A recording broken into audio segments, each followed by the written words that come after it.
He had ordered empires buried. He had signed death sentences without batting an eye. He had looked his enemies straight in the eye during their final moments without blinking. Yet it was just one pair of eyes, silver blue, like moonlight reflected on a night lake, that left Dominic Vescari speechless in a small roadside cafe in the mountains. Those eyes were his. And the person who possessed them wasn't him. It was a girl, perhaps 12, perhaps 13, and her mother had just emerged from the kitchen, the very woman Dominic had believed betrayed him for 12 years. Click like and comment the name of the city you're watching to let me know how far this story has progressed, and stay until the end, because this is only the beginning. The mountain road had no name on any map Dominic trusted. His driver, Cale, had pulled off the main route 40 minutes earlier after a rockslide blocked the highway pass. Standard protocol when traveling through territory the Vescari organization didn't control was to avoid population centers, avoid gas stations with cameras, avoid anything that could place a man like Dominic Vescari in a specific location at a specific time. Cale knew this. The two men riding in the back seat with concealed weapons knew this. Everyone in the convoy knew this. But the secondary road had taken a turn nobody planned for, and the black SUV's fuel gauge had dipped into the red, and now they were coasting down a gravel shoulder toward the only building visible for miles in any direction. The cafe had no sign. Or rather, it had the ghost of a sign. Wooden letters above the door, most of them bleached and warped by years of mountain winters, until only the curves remained, suggesting a name that had long since stopped mattering. The parking area was packed dirt. Two old pickup trucks sat near the door. A rusted bicycle leaned against the wall. A hand-painted chalkboard propped in the window read, "Open. Hot coffee. Real food." Dominic looked at it for a moment through the tinted glass. He was 51 years old. He had not eaten since 5 that morning. He had been in the car for 9 hours across 3 different vehicles, crossing from one province to the next on business that had no paper trail and required his personal presence in a way that irritated him deeply because personal presence meant personal risk. His back hurt. His left knee had been aching since last winter.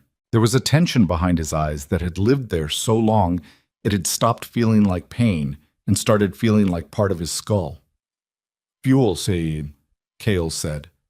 Not a question, a statement of fact. "I know. There's nothing else for another 30 kilometers. Dominic already had the door open. He stepped out into mountain air that hit him like cold water, clean and sharp and completely indifferent to who he was. He stood still for a second on the gravel, hands at his sides, scanning the tree line out of habit. The road behind them was empty. The road ahead curved out of sight into pine shadows. Nothing moved except the wind. He walked toward the cafe. The inside was small. 6 tables, maybe 7. Mismatched chairs, a long counter with 4 stools, the kind of laminate surface that had been wiped clean 10,000 times and still looked slightly sticky. A coffee machine that had to be 15 years old rumbled on a shelf behind the counter. The walls had photographs pinned to them. Mountain landscapes, faded and curling at the corners, some of them black and white. A ceiling fan rotated slowly, even though the air didn't need it. 2 men in work clothes sat at a corner table eating soup. An older woman near the window had a newspaper folded open. Nobody looked up when Dominic entered. His men came in behind him and spread out quietly the way they always did. One near the door, one finding a sightline to the back of the room. Neither sat down. Neither drew attention. They had been doing this long enough that it looked like nothing. Dominic took a stool at the counter. He had his jacket on, plain charcoal gray, nothing that announced money, nothing that announced power. His watch was covered by his sleeve. His phone was in his inside pocket. He looked from a distance like any other tired man stopping for coffee on a long drive through the mountains. He had learned a long time ago that looking like nothing was the most valuable skill he owned. A door swung open from the kitchen. A young waitress came through carrying 2 plates, moving fast, navigating the tight space between tables with the practiced efficiency of someone who had done it 10,000 times in a room this size. She set the plates down in front of the men in the corner without spilling anything, exchanged a word with them too low to hear, and then turned toward the counter. Dominic didn't look up right away. He was reading the handwritten menu card propped against the napkin holder. She stopped on the other side of the counter. He heard her set down a small glass of water. He heard the soft exhale of someone about to ask what you'd like. He looked up. The girl was young, 12, maybe 13. Small for her age, or maybe just fine for her age. He didn't know anymore. He had no frame of reference for what children were supposed to look like at 12. She had dark hair pulled back in a loose braid. She was wearing a plain gray apron over a t-shirt. She had a small notepad in her hand and a pencil tucked behind her ear and an expression of total composure on her face. The expression of a child who had learned early that composure was a skill and had practiced it. And she had eyes the color of winter sky over still water, silver blue, pale and clear, and catching the light from the window in a way that made them seem almost luminous. Dominic forgot what he was looking at. He did not forget things. He was not a man who lost his concentration or allowed his attention to drift. He had sat across tables from people who wanted him dead and held eye contact without blinking.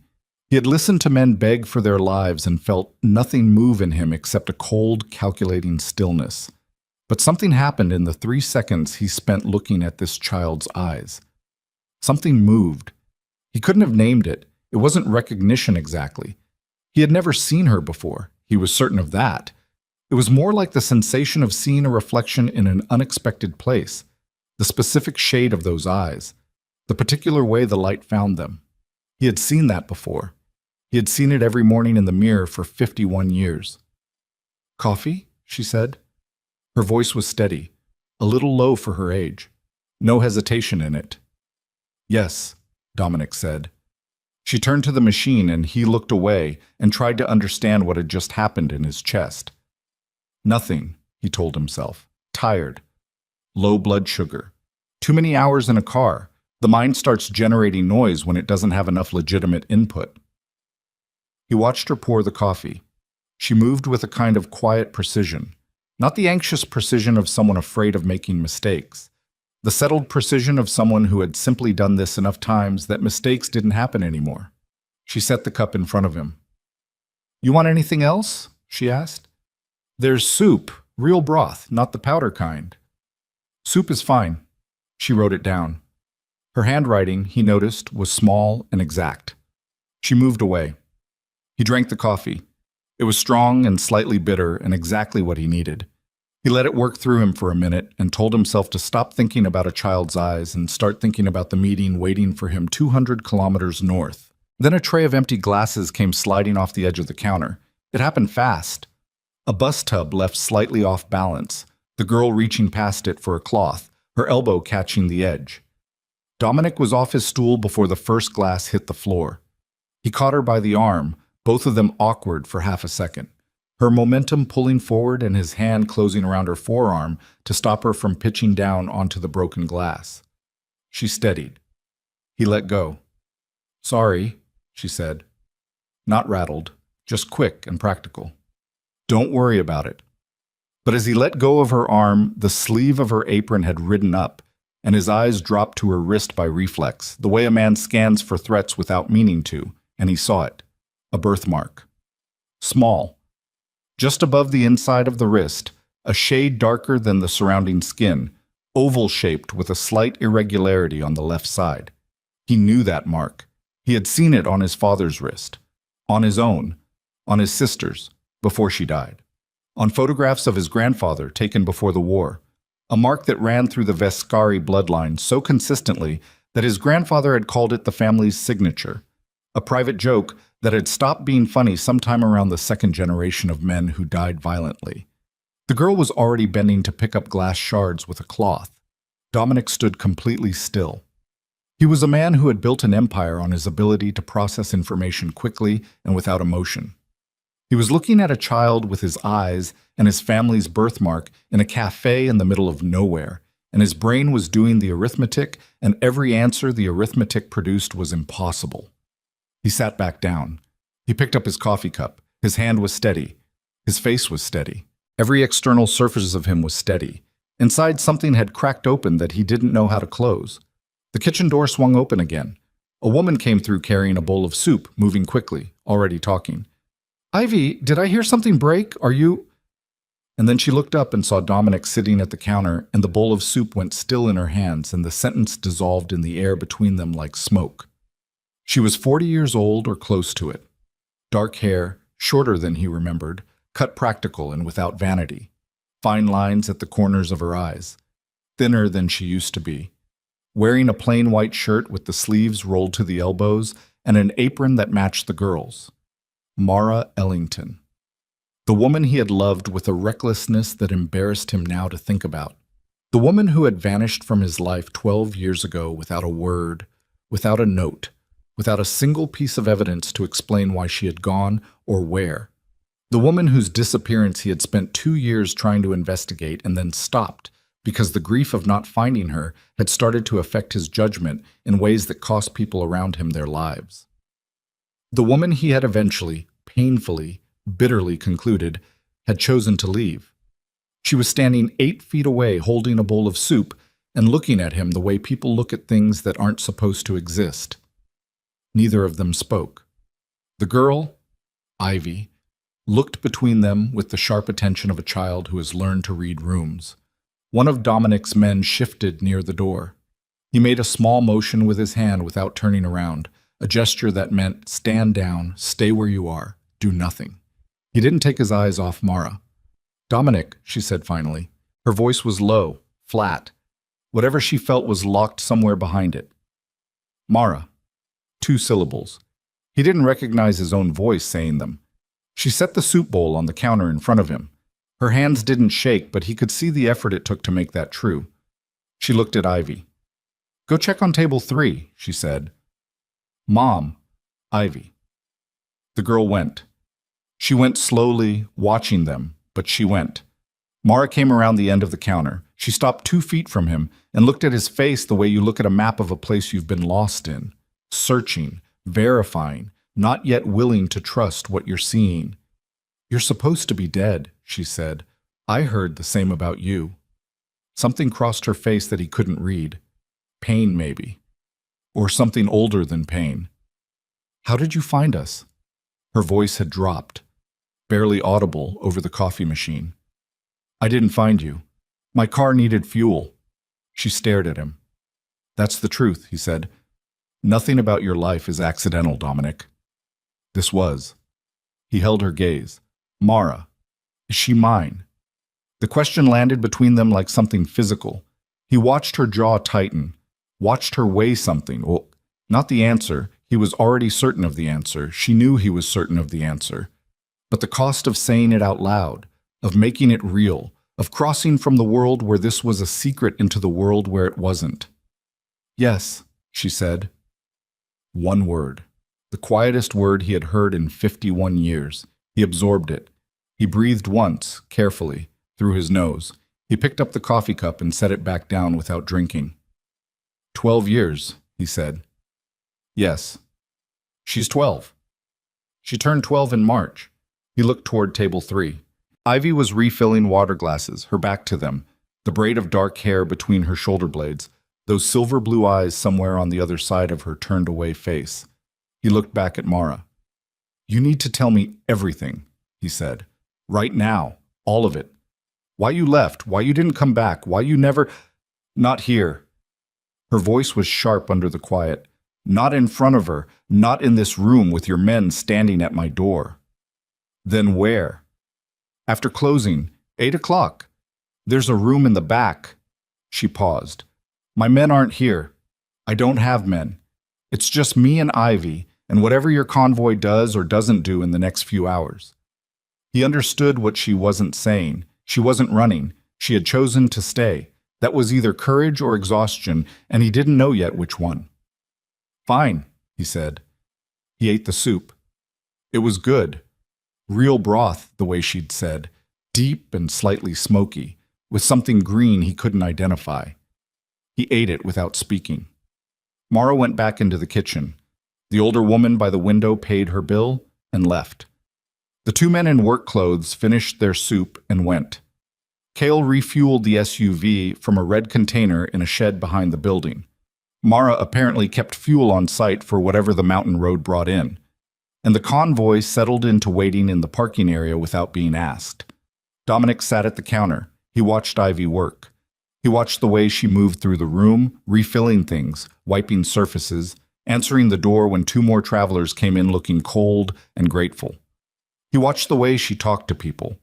Direct, unhurried, the kind of manner that took most adults decades to develop, and some never did. He watched her carry plates that were heavy for her size without asking for help.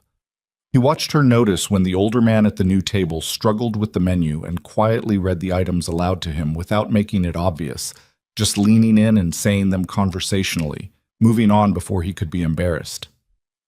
His daughter. He kept running the word against the inside of his skull, and it kept feeling wrong in the way that true things sometimes felt wrong when you encountered them after years of believing the opposite.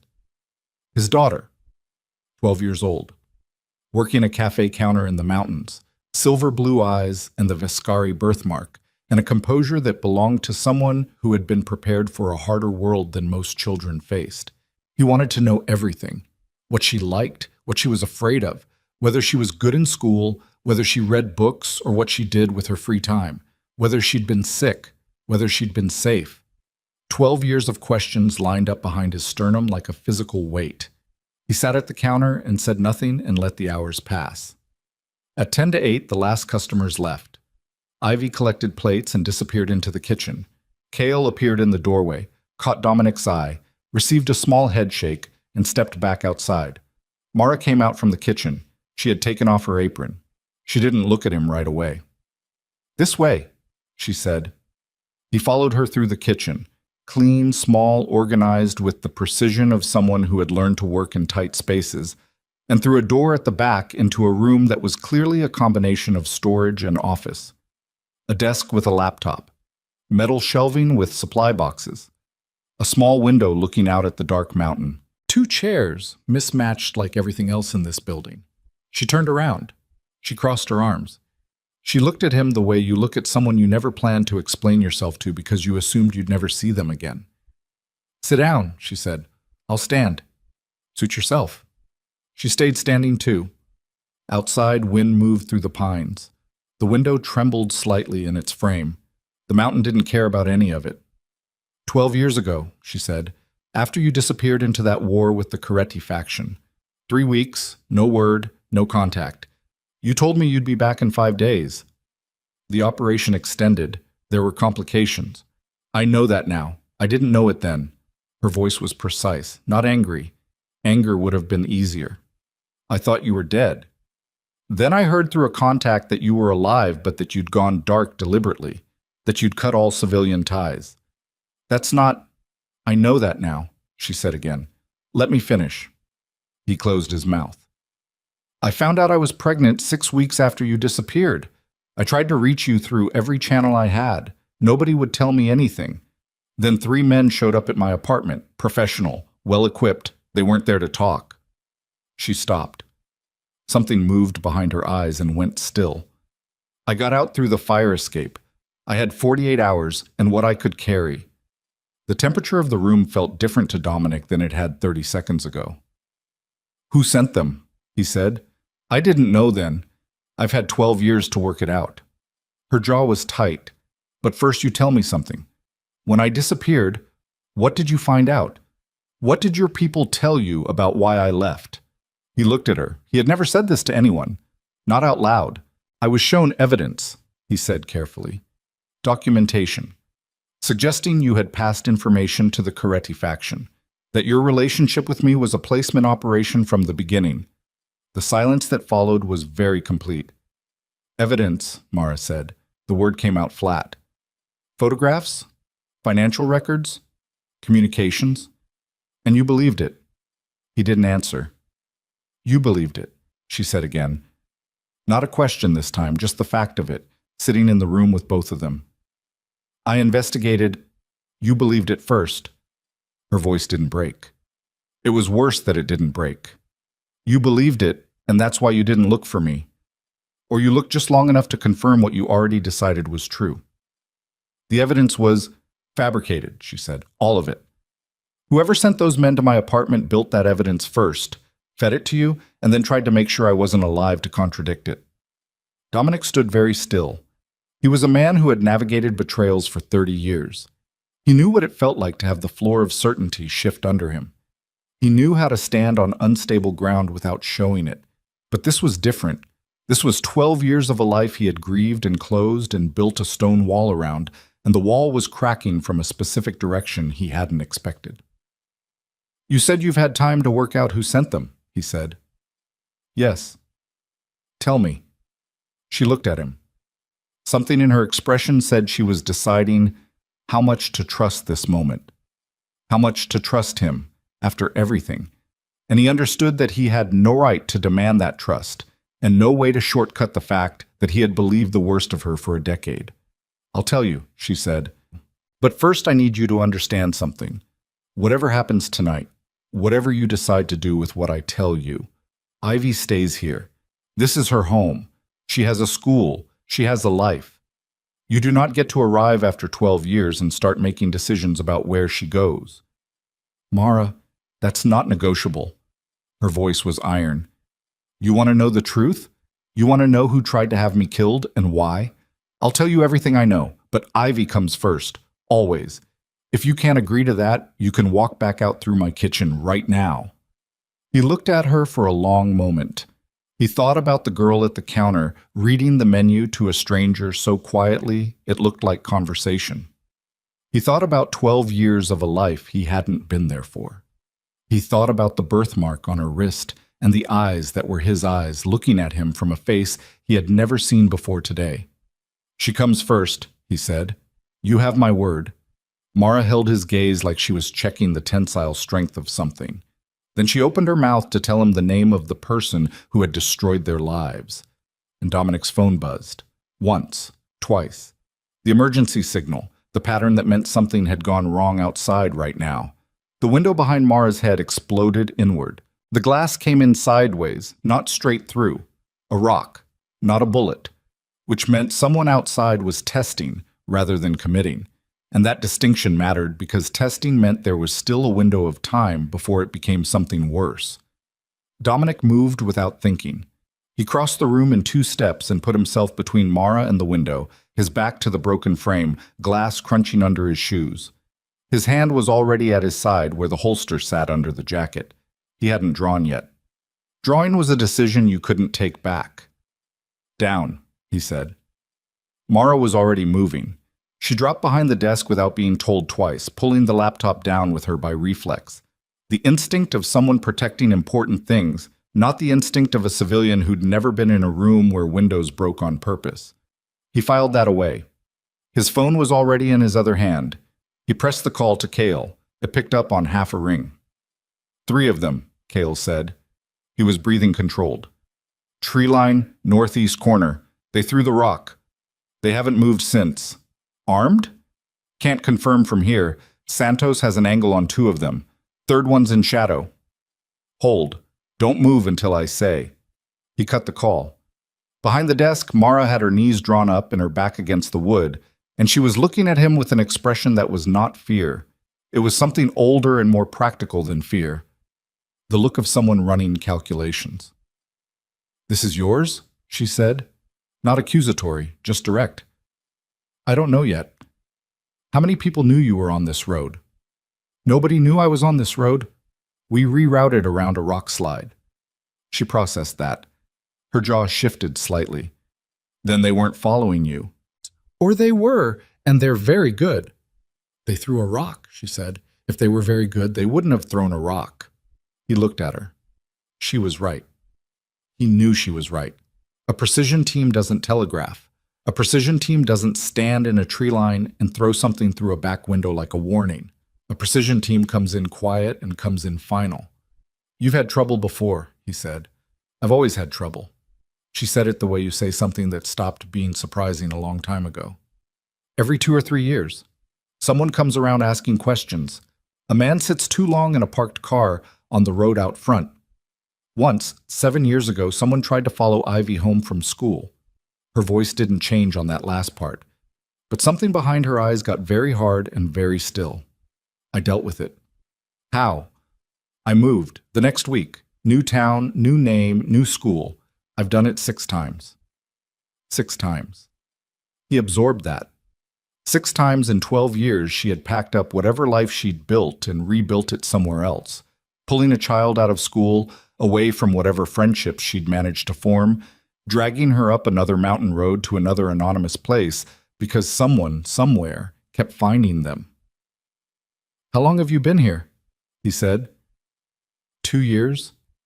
It's the longest we've stayed anywhere. Ivy knows? She knows we move when we have to. She stopped asking why. Mara's mouth tightened. She's 12 years old, and she stopped asking why. That's on me. I know that's on me. Another message from Cale. Dominic read it fast. Third man moved, coming around the south side toward the kitchen door. "Stay here," he said. "Where are you?" He was already through the kitchen door. The kitchen was dark. He hadn't turned the lights on, and didn't now.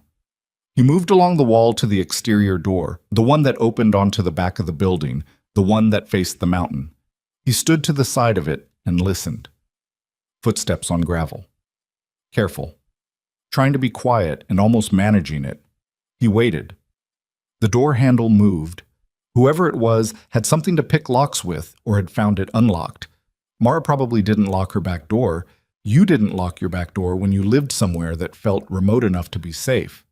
A mistake that cost people sometimes. He stayed flat against the wall. The door came open. A man stepped through. Dominic had him by the collar and the wrist before he'd cleared the frame, spinning him into the wall, the man's face hitting the tile above the counter with a sound that was not gentle. The gun that had been in the man's hand hit the floor. Dominic kicked it sideways and got the man's arm up behind his back at an angle that made further resistance a question of how much pain he was willing to accept. The man made a sound. Not a word. Just a sound. "Who sent you?" Dominic said. Silence. Labored breathing. Sweat smell. Dominic increased the pressure on the arm. "I'll ask once more. We're not—" The man's voice was muffled against the wall. Young. Younger than Dominic expected. "We're not here for you. We don't even know who you are." "Then who are you here for?" A pause that was a second too long. "The woman," the man said. "The one who runs this place." Dominic's grip didn't loosen, but something shifted in him. He kept his voice flat. "Who told you to come here?" "I don't know the name, I swear. We got a call, we got paid, we got an address. That's it. I swear on my soap—" "Don't," Dominic said. He didn't want to hear what the man was going to swear on. "Describe the voice on the call." Male, older, spoke slow, like someone used to giving orders and not repeating them. Dominic filed that. "You were supposed to do what, exactly?" "Scare her," the man said. That was the word. Scare her enough to move on, same as we were told before. Before. Dominic caught that word and held it. How many times before? "I don't know. This is the second time for me. 2 years ago, different location, same client, same type of job." So Mara was right. The threat followed her. It had been following her for years, not with lethal intent, not consistently, but with the specific patience of someone who wanted her moving, kept off balance, never settled, never stable enough to start asking the right questions or finding the right people to ask them of. That was not the method of an enemy who wanted her dead. That was the method of someone managing a problem. He pulled the man off the wall by the collar and walked him back through the kitchen door and into the storage room. Mara was on her feet. She saw the man and her expression did something complicated. Recognition, maybe, or the recognition of a type, if not a specific face. Cale appeared in the doorway behind Dominic. He had the other 2 men with him, both of them zip-tied at the wrists with the kind of efficiency that suggested the interaction outside had been brief and uncomfortable for them. He looked at the situation and said nothing, which was one of the reasons Dominic had kept him employed for 15 years. Mara looked at the 3 men. She looked at Dominic. 2 years ago, she said to the man he was holding. "Someone paid you to scare me. What town?" The man's eyes shifted to Dominic as if looking for permission to answer. Dominic tightened his grip once by way of response. "Harlan Creek," the man said. "Little place off Route 9. You had a house at the end of a dead-end road." Mara's face went still. "That was the night," she said, quietly. Not to anyone in particular. "That was the night Ivy had pneumonia. I thought I was imagining things. I thought I was tired and scared and seeing problems that weren't there." She stopped. "I pulled her out of the hospital. I moved us in 3 days. She was still running a fever. Dominic looked at her. He thought about a 12-year-old girl with a fever being loaded into a car in the middle of the night because someone had stood in a tree line and thrown a rock. He thought about what that did to a child's nervous system over a decade. He thought about Ivy's composure at the counter, so practiced and settled it had looked like maturity, and understood now that it was something different. It was armor. It was the armor you built when the world had taught you that the ground could shift under your feet without warning, and the only reliable response was to never let anyone see you stumble. "Get them out of here," he said to Cale. "Keep them separate. I'll deal with it in the morning." Cale moved. The men went without significant resistance. The room was quieter. Mara sat down in one of the mismatched chairs. She sat the way people sit when they've been running on adrenaline for 2 hours and it's just run out. Not collapsed, not broken, just suddenly, completely empty. "You were going to tell me a name," Dominic said. He sat in the other chair without asking. "Before the window." "Yes. Tell me now."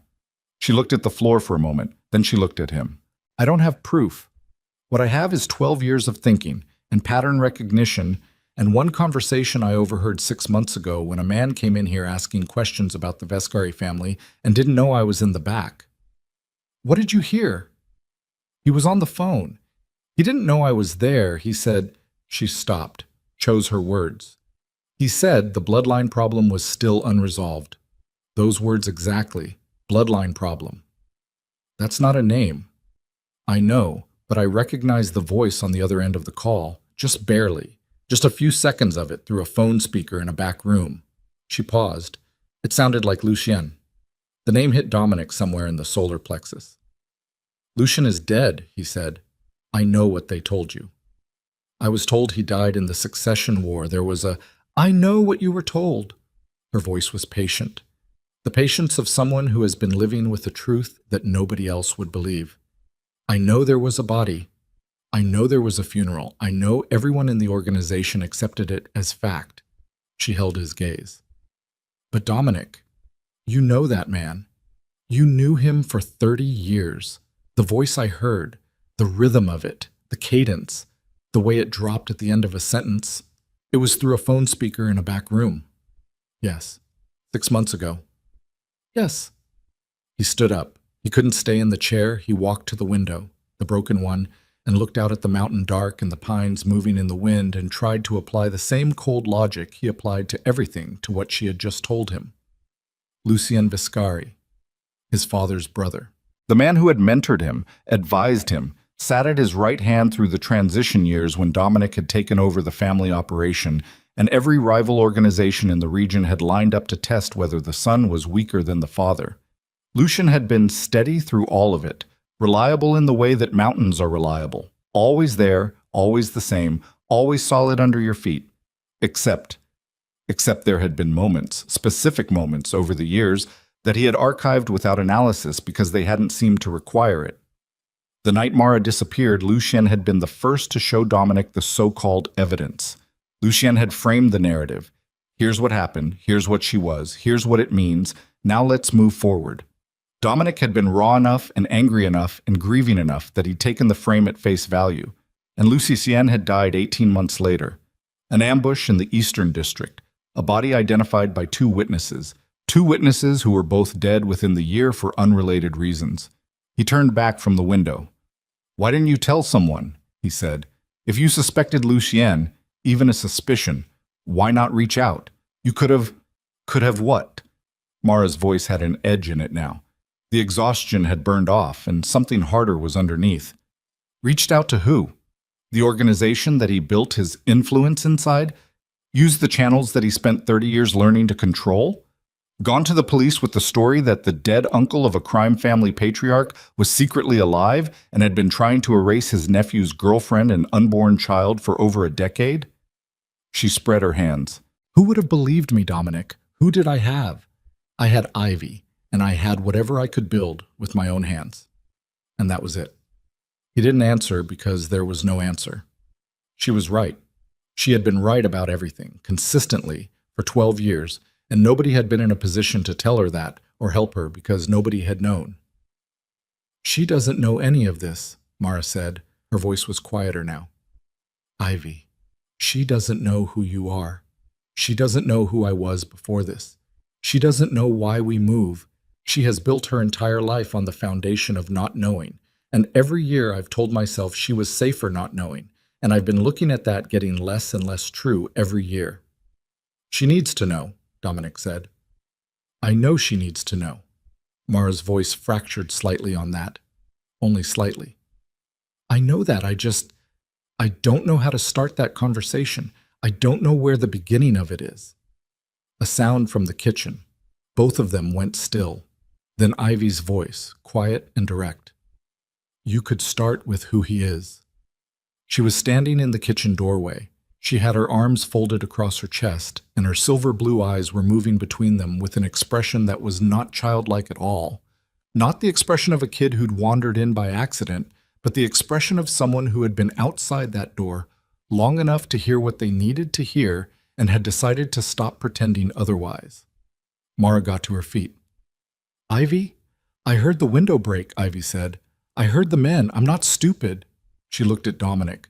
You're not just some customer who needed fuel. No, Dominic said. Then who are you? He looked at her. He looked at those eyes and the set of her jaw, and the way she stood with her weight distributed like someone who had decided not to be scared and was holding the decision with both hands. He looked at Mara. Mara's face said, it's your choice, which was either generosity or the thing you said when you were too tired to carry the moment yourself. My name is Dominic Vescari, he said. Ivy absorbed that. No recognition of the name. Good. It meant Mara had kept that distance carefully. Bad. It meant he was starting from zero. Okay, Ivy said. Why are there men in zip ties outside? Because they were going to scare your mother. Why? Because someone wants her to keep moving, to keep not settling, to keep not having the time or the stability to look too carefully at who's been making that happen. Ivy's eyes moved to Mara. Something passed between them. The particular frequency of a child and a parent who have learned to communicate in shorthand because they've had to. Is this the thing you've been not telling me? Ivy said. Yes, Mara said. All of it? Or just part of it? Most of it. Ivy unfolded her arms. She walked into the room and sat down on a supply box and put her hands on her knees with the posture of someone settling in for something difficult. Okay, she said. Tell me. All of it. Mara looked at Dominic. He saw something in her face that he hadn't seen in 12 years because he hadn't been there to see it. The specific exhaustion of someone who has been the only adult in a situation that required two and had never said so out loud. We should sit, he said. They sat.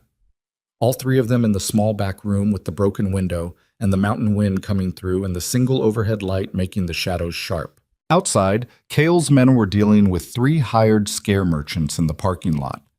In the cafe, chairs were still pushed back from tables that hadn't been cleared yet, coffee cups still half full, the last of the evening sitting there unharvested. Mara started talking. She started from before Ivy, before the disappearance, before the fabricated evidence, and the assassins and the 6 towns and the 6 schools, and the 6 times she had packed 2 bags in the night with a child who had stopped asking why. She started from the beginning. Ivy listened. She didn't interrupt. She asked one question. Once, about 12 minutes in, when Mara described the men who had come to her apartment in the city. And the question was, were you hurt? Not were you scared? Were you hurt? The distinction of a child who had been taught by experience that fear was manageable and physical harm was the real variable. No, Mara said. I got out. Okay, Ivy said, and let her continue. Dominic watched his daughter listen to the story of her own origin and tried to catalog what he saw in her face. Not shock. Not the theatrical disbelief of someone whose worldview had just been dismantled. Something more interior than that.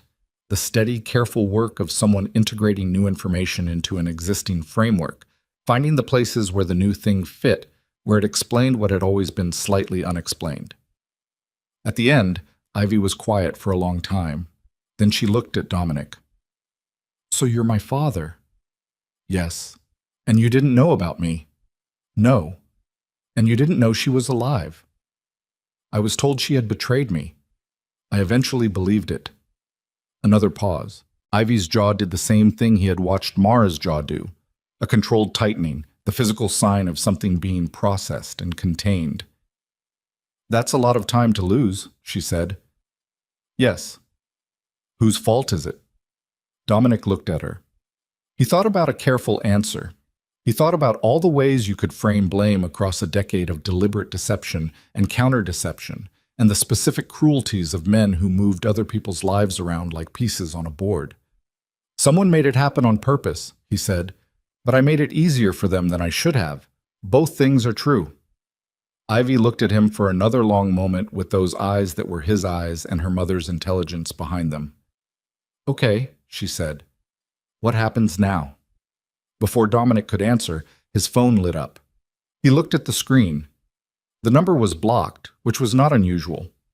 What was unusual was the identifier that came with it, a 3-digit code that only existed inside the Viscari communication system, a code that meant the message came from inside the family's own infrastructure. He opened the message. 4 words. No signature, no context. She was never safe. He stared at the screen. Then a second message, 30 seconds behind the first. Neither is the girl. Come home, Dominic. Bring them. We've been waiting a long time for this reunion. He put the phone in his pocket. Mara was watching his face. She had learned to read him once and apparently hadn't forgotten how. What? She said. He looked at Ivy. He looked at Mara. He thought about 3 hired men in a parking lot who had been sent not to kill but to push. And he thought about the specific patience of someone who had spent 12 years managing a problem rather than eliminating it. And he thought about the word reunion in a message from inside his own infrastructure. And he understood that whatever he had walked into this building, believing about his organization, about his security, about the completeness of his information about the world, all of it was wrong. We have to move, he said. Right now, tonight. Move where? Mara was already standing. My estate. It's the only place I can guarantee. No. Her voice was flat and immediate. No, that's what the message wants. Whatever you just read, someone just told you to bring us to your estate. That's what they want. Us in one place. A place they know the layout of. She was right again. He hated that she was right again, and had been right continuously for 12 years without anyone to tell her so. Then where? He said. She looked at him. She looked at Ivy. She said, I have an address. I've kept it for emergencies. A contact I trust. Someone who used to work with the organization before you were in charge. Before all of this. She stopped. Her face changed. Something in it went very careful and very slow. Someone who warned me, she said, a long time ago. Someone who told me that if I ever needed to disappear for real, not just move towns, but really disappear, this was where to go. Who? Dominic said. His name is Aldrich Penn, she said. He used to be your uncle's private... She stopped. She stopped because both of them heard it at the same time. The sound from outside, not gravel under shoes, not the wind in the pines, but the specific sound of a vehicle moving without lights, rolling slow on the mountain road, the particular sound of something that doesn't want to be heard. More than one vehicle. Cale's voice came through Dominic's earpiece, tight and controlled. We have company. At least 4 cars coming up the south approach. These aren't amateurs. Dominic looked at Mara. Mara looked at Ivy. Ivy looked at the window and said quietly, with the composure of someone who had stopped being surprised by the ground shifting under her feet, There's a way out through the cold storage. Leads to a path up the north face. I know where it comes out. Both adults stared at her. I've always known it, she said simply. In case. In case. 2 words that held 12 years inside them.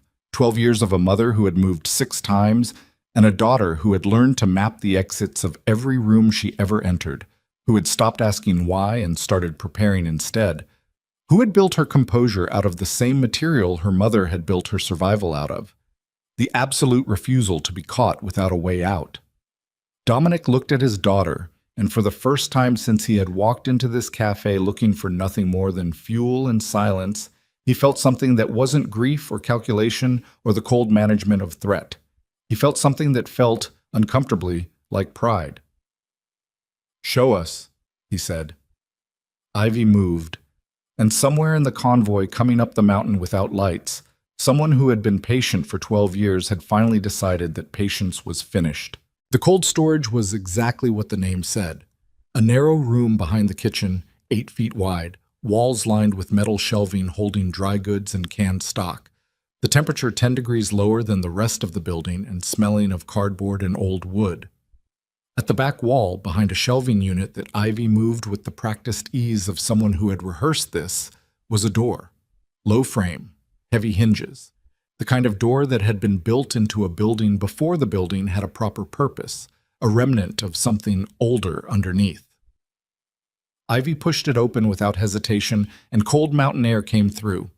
Dominic looked at the opening and looked at his daughter, and didn't say anything about the fact that she had identified this exit and memorized the path beyond it, and kept both pieces of information to herself for long enough that they had become reflexive.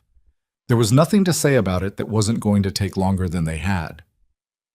"North face path," he said. "How far to the road?" 20 minutes on foot. Maybe 15 if we don't use lights." She paused. "It's steep in the middle section. Can you do it?" She gave him a look that was so precisely the look he himself gave people who asked stupid questions that it startled him. "I've done it before," she said.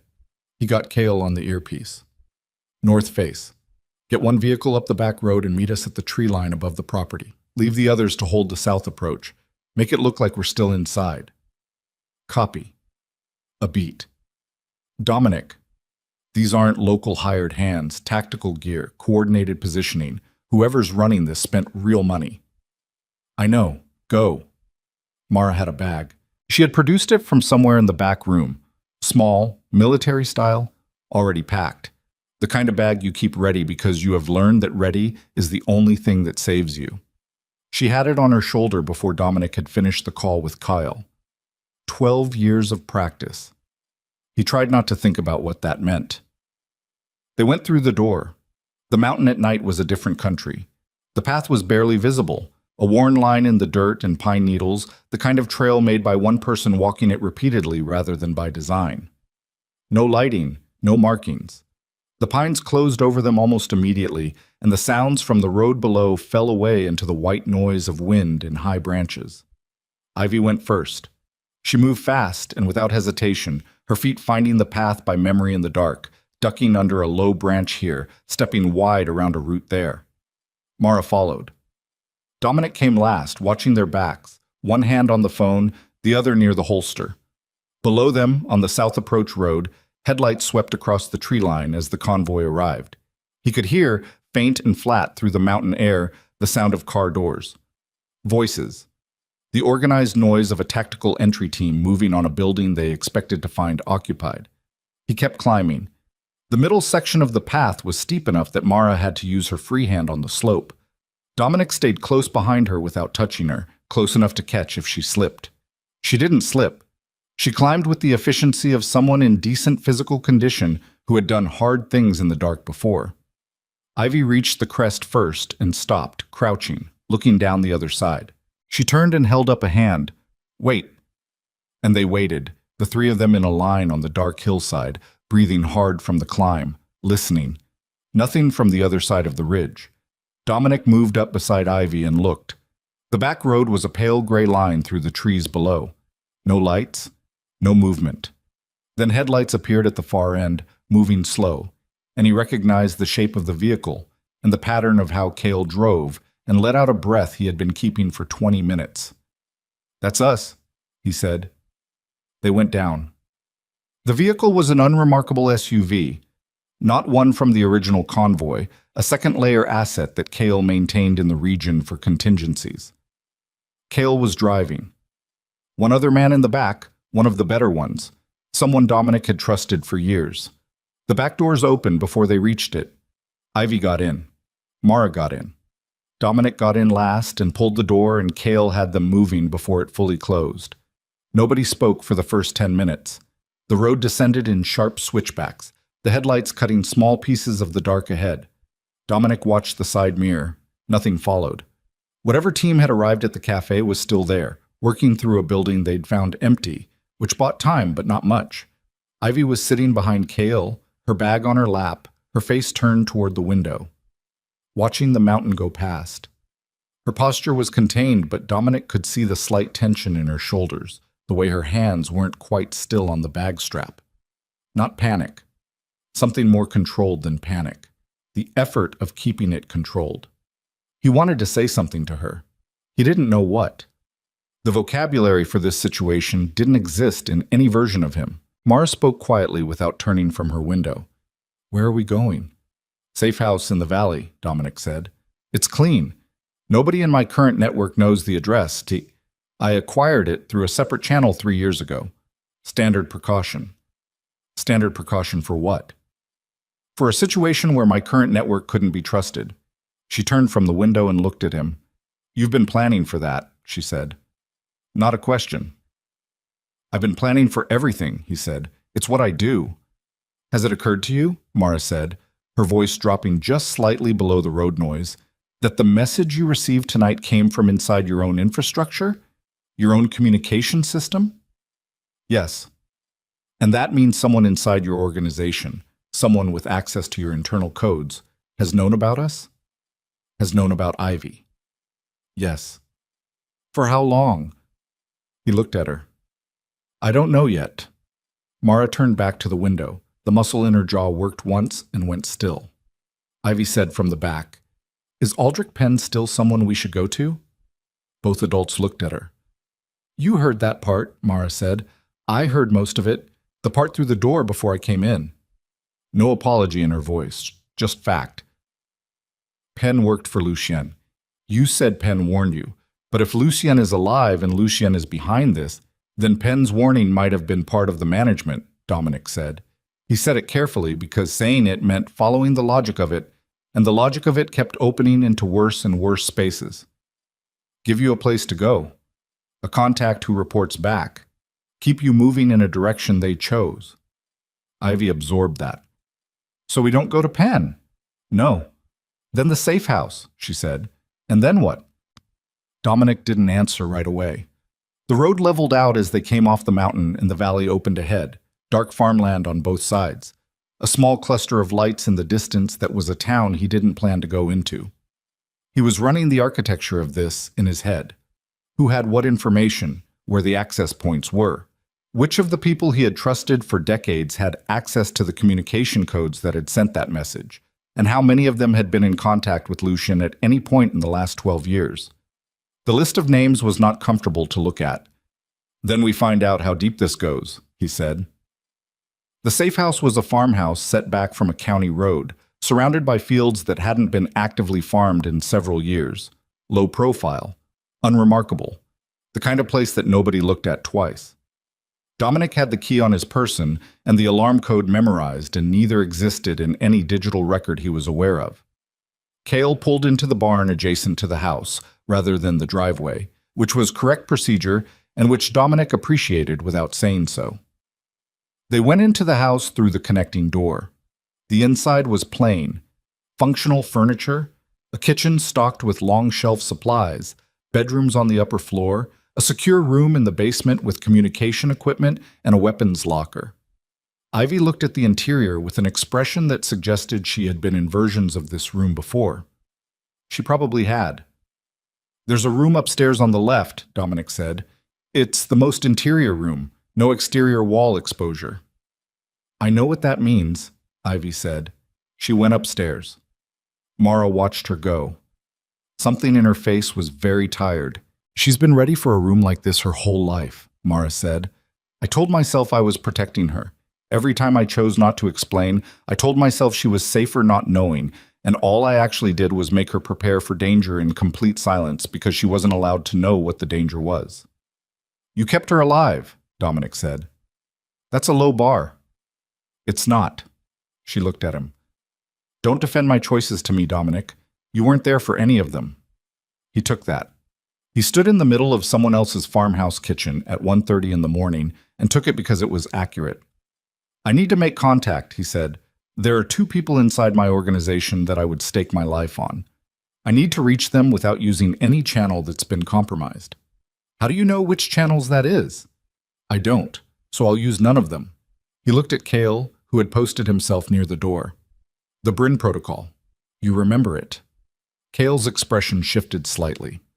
The Bryn Protocol was something they had designed 7 years ago as a pure contingency, a method of reaching specific individuals through entirely analog means, no digital trail, no organizational infrastructure, physical dead drops, and pre-established in-person contact points that had never been written down anywhere.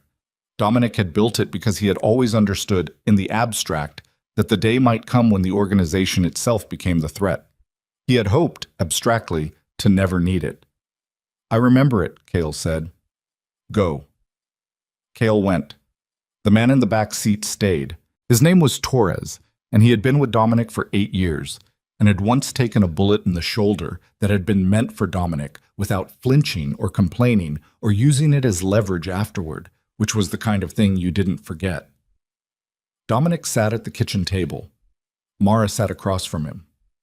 The house was quiet, except for the wind outside and the occasional sound from upstairs, Ivy moving around, the creak of the floor, and neither of them spoke for a while. Then Mara said, "Tell me about Lucien." He looked at her. "Not what happened," she said. "Not the facts. Tell me what he was like, who he was to you, because if I'm right about what I heard, if he's been alive for 12 years running this, I want to understand what kind of man does that." Dominic was quiet for a moment. "He was the only constant," he said. "After my father died and the transition was rough, there were a lot of people who wanted to see me fail. He was the one who stayed, who advised, who knew the organization's history and the people in it and who could be trusted and who couldn't." "Who told you who could be trusted?" Mara said slowly. He stopped. She was watching him. Careful. Not unkind. The way you watch someone walk toward the edge of something they can't see yet. "He managed your information," she said, "from the beginning. He decided what you knew about your own people. I verified through channels he had access to." She kept her voice level. "Dominic, I'm not saying you were stupid. I'm saying he was very good and he had 30 years of access and he knew exactly how you thought because he helped shape how you thought." The kitchen was very quiet. He had built an empire on the certainty of his own judgment. He had made decisions that cost people their lives and their freedom based on his assessment of information he believed he had gathered and verified independently. He had looked men in the face and known whether they were lying or believed he had known, and acted on that belief without hesitation. And underneath all of it, for 30 years, someone had been selecting which information reached him. He didn't say anything. He looked at the table surface. Mara said, "How many decisions did you make based on what Lucien told you, or what he showed you, or who he vouched for?" "Stop. I'm not trying to... I know what you're trying to do, and I need you to stop for a moment." His voice was controlled, completely controlled, nothing in the surface of it, but his hands were flat on the table in a way that was slightly too deliberate. "Give me a minute." She gave him the minute. He used it to go back through specific memories with the specific questions she had asked. Decisions based on Lucien's intelligence, vouched relationships, information that had come through Lucien's channel or been framed by Lucien's interpretation. He went back 5 years, 10 years, 15. He went back to before the succession. He went back to his father's era when Lucien had been advising the previous generation and Dominic had been learning the operation from the inside out, learning it partly through Lucien's instruction. The list was very long. The list was, in fact, most of his adult life. "There's a man named Rourke," he said, "Gerald Rourke.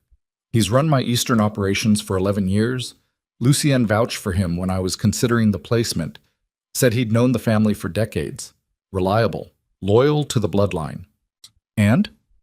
Rourke is the only person in my organization outside of Kyle who has access to the internal communication codes. The tier that the message came from tonight." Mara looked at him. "Rourke?" she said. "Yes." "And Lucien vouched for him?"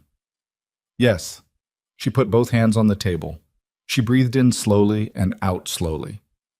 "So the message didn't just come from inside your infrastructure. It came from a man who was placed there by the person we think is behind all of this." It appears so. Dominic, her voice was very careful. If Rourke has been Lucien's placement for 11 years, if he's had access to your communication systems for 11 years, then he knows your safe houses. The air in the room changed temperature. Dominic was already on his feet. Torres. His voice came out flat and immediate. Get upstairs. Stay with Ivy. Don't open the door for anything that isn't my voice. Torres moved without a word. Dominic's phone was in his hand. He was trying to reach Cale and simultaneously processing the geometry of the situation. The farmhouse acquisition 3 years ago had been arranged through a separate channel. He had been careful. He had been methodical. He had used intermediaries specifically to keep it out of the main infrastructure. But intermediaries had identities, transactions left traces, and a man who had spent 11 years inside the Viscari communication system would know how to look for traces. Cale picked up on the second ring. The Bryn contact, Dominic started. Already there. Cale's voice was strange. Dominic, I'm here. There's a problem. What problem? A pause. 3 seconds. In 12 years of working together, Cale had never paused before answering him. The contact is dead, Cale said. Has been for a while. Days, maybe. And Dominic, there's something here you need to see. I'm sending it now. His phone buzzed. He opened the file. It was a photograph. Taken inside what appeared to be a private office. Wood-paneled walls, heavy furniture. The kind of room that announced old money and patience. In the center of the photograph, seated at a desk, was a man. He was older than Dominic remembered. Considerably older. The hair was white now, and the face had settled into the deep lines that came with age and with whatever 12 years of living in deliberate concealment did to a man's face. The body was thinner, the posture was more careful, but the eyes were the same, pale gray. Patient. The eyes of a man who had never in his life been surprised by human behavior because he had spent his entire life engineering it. Lucien Viscari was alive.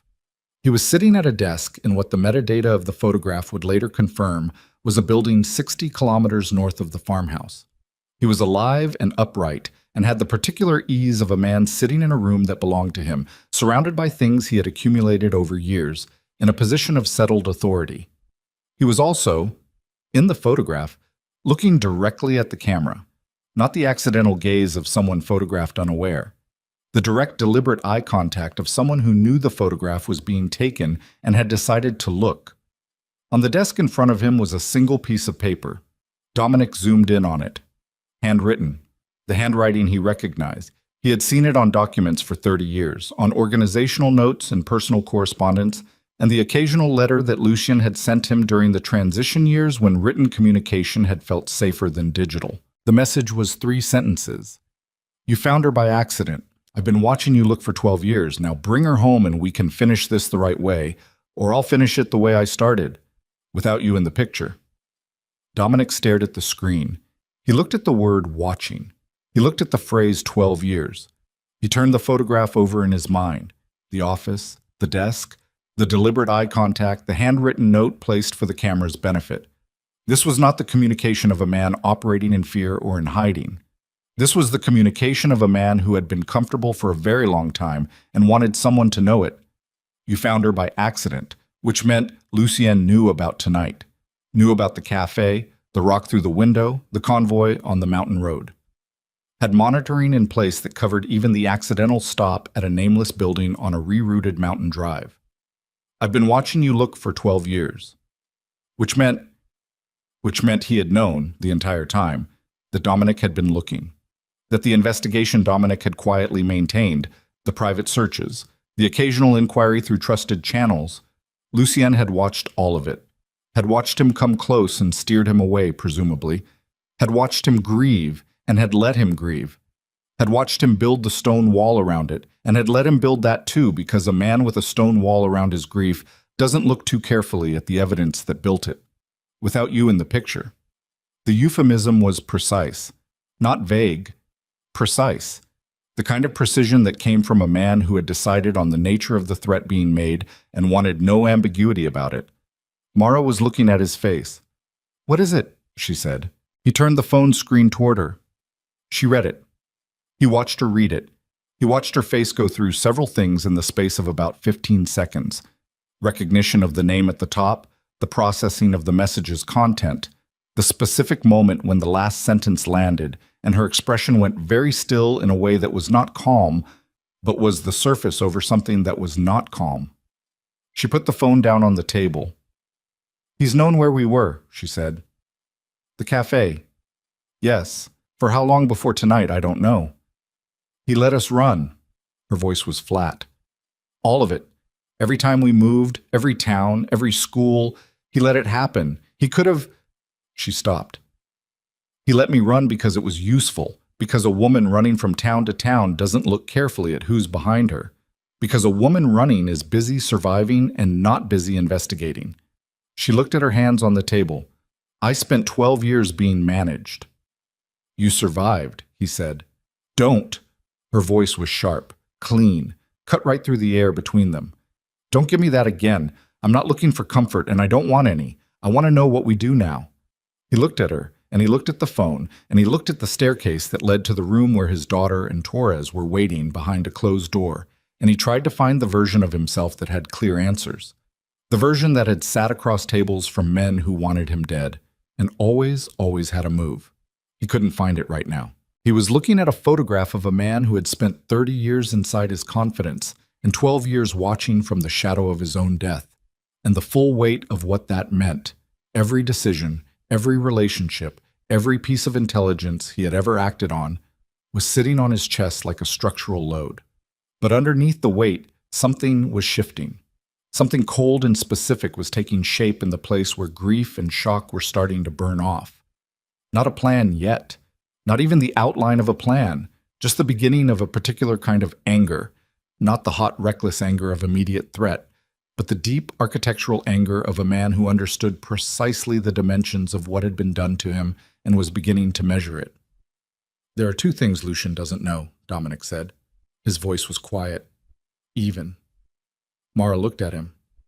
"He knows I was looking for you," he said. "He doesn't know what you told me tonight. He doesn't know what you heard 6 months ago. The phone call, the voice, the words. He built this on the assumption that you have nothing except survival instinct and I have nothing except grief.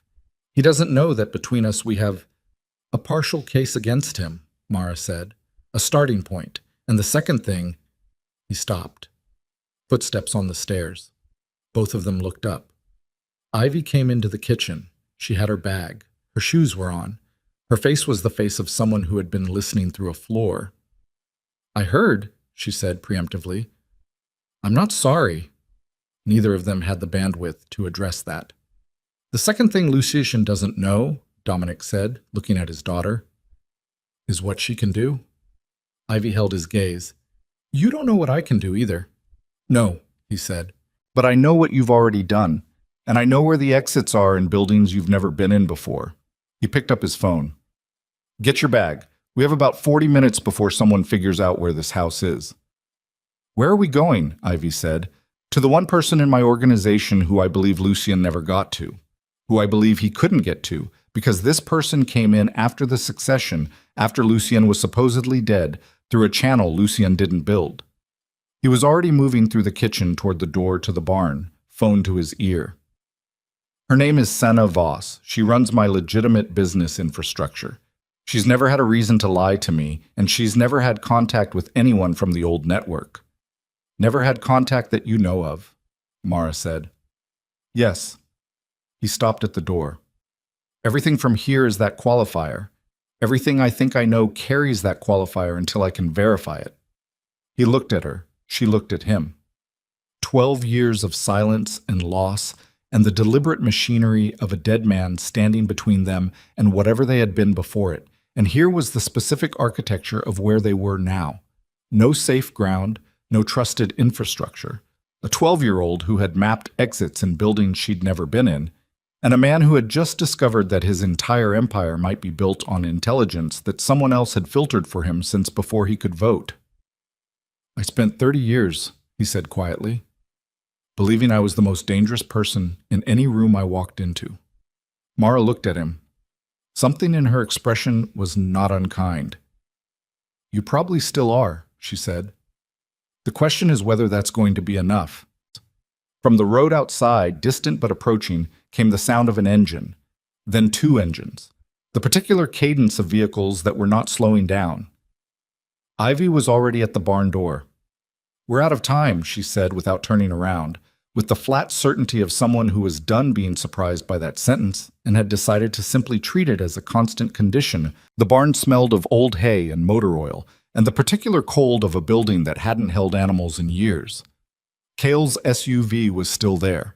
Torres had the keys and had it running before the barn door was fully open, exhaust rising white in the dark, the engine sound too loud, and then normalizing as Torres got it down to idle. Dominic got in front, Mara and Ivy in the back. "South Road," Dominic said. "The vehicles coming in are on the South Road," Torres said. "How far?" 2 minutes, maybe less. "Then go north and cut through the service track behind the east field. It comes out on the county road 3 kilometers up." Torres went. The SUV bounced hard over uneven ground as they left the barn's gravel apron and hit the field edge, the headlights off. Torres navigating by the pale moonlight that came and went between cloud cover.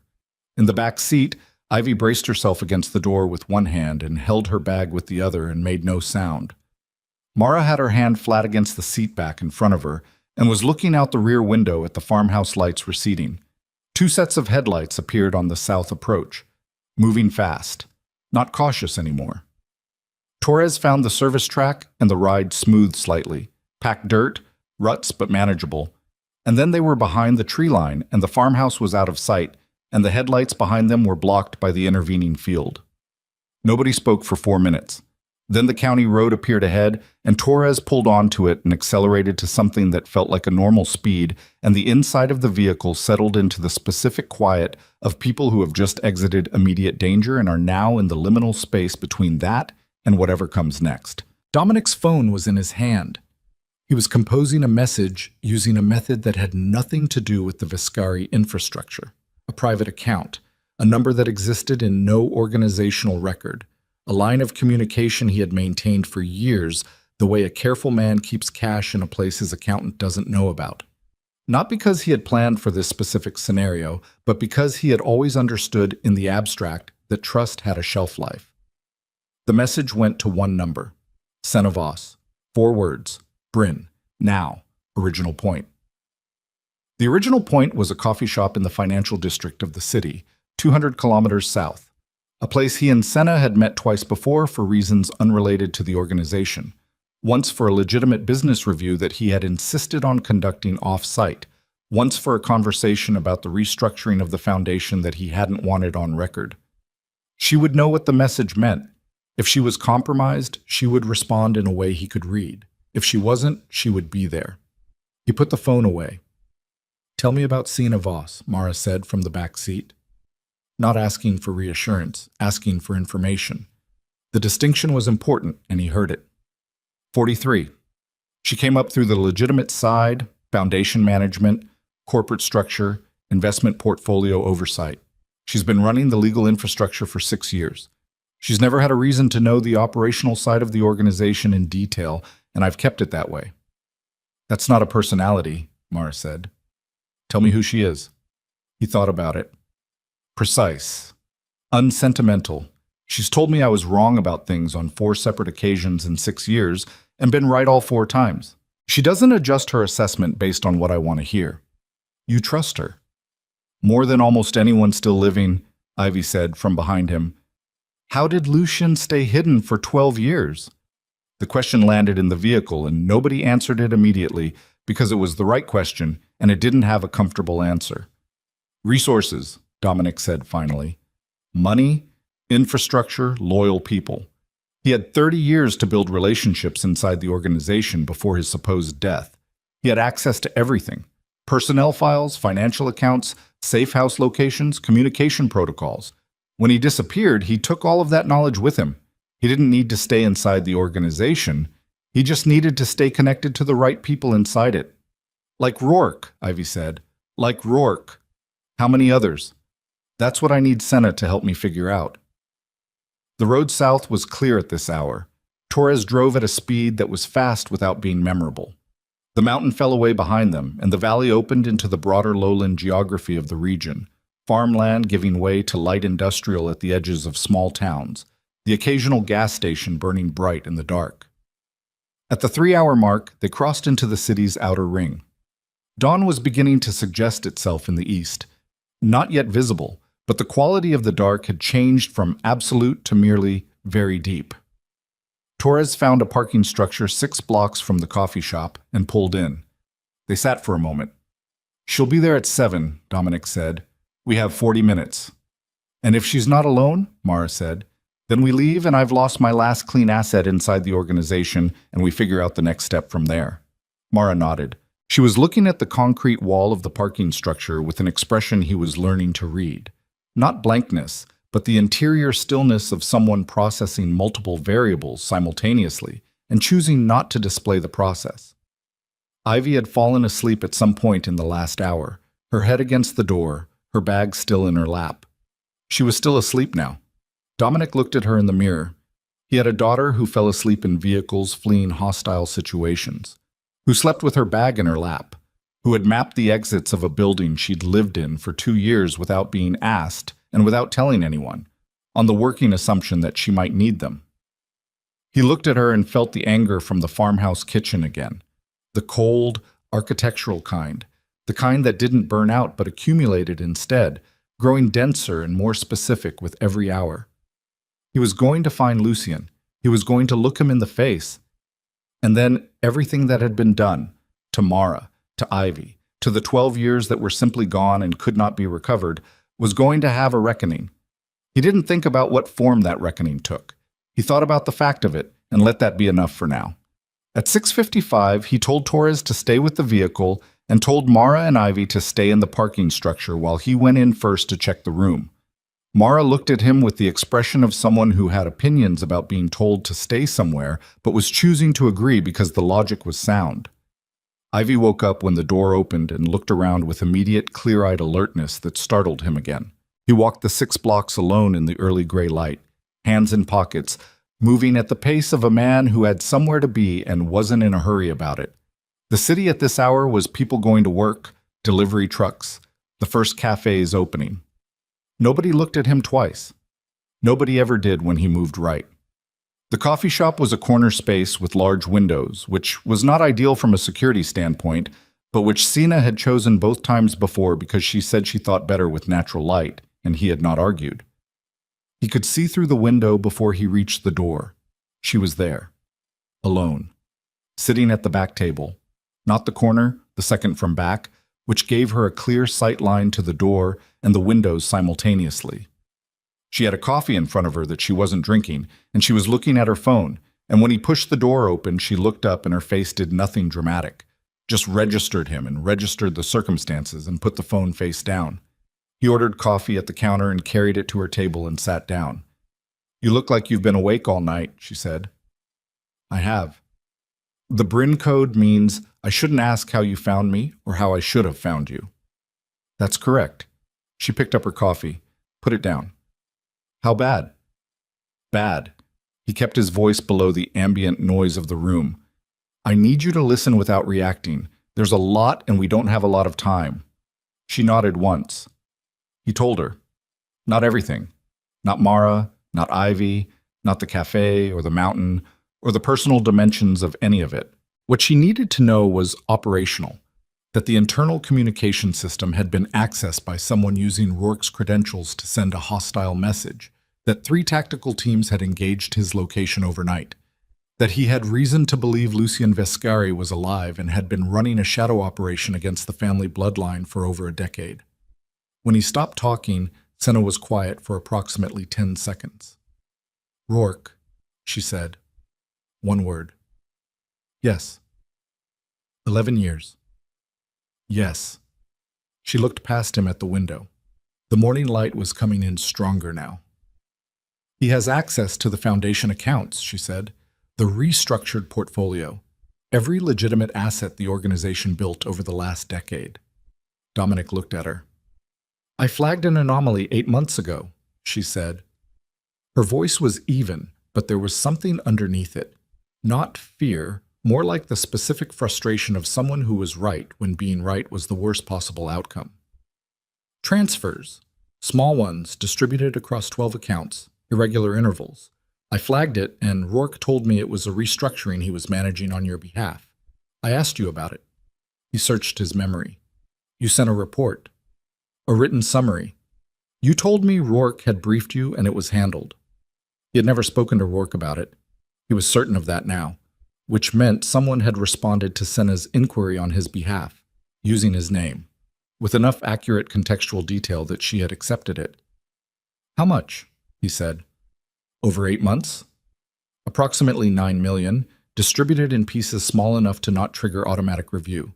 But Dominic... She stopped. That's not the part that worries me. 9 million is a rounding error.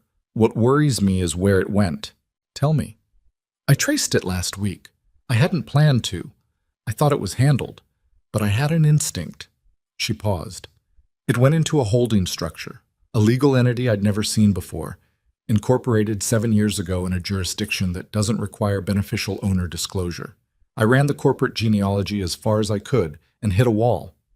But the shell that controls the holding structure, the name on the original incorporation document, whose name?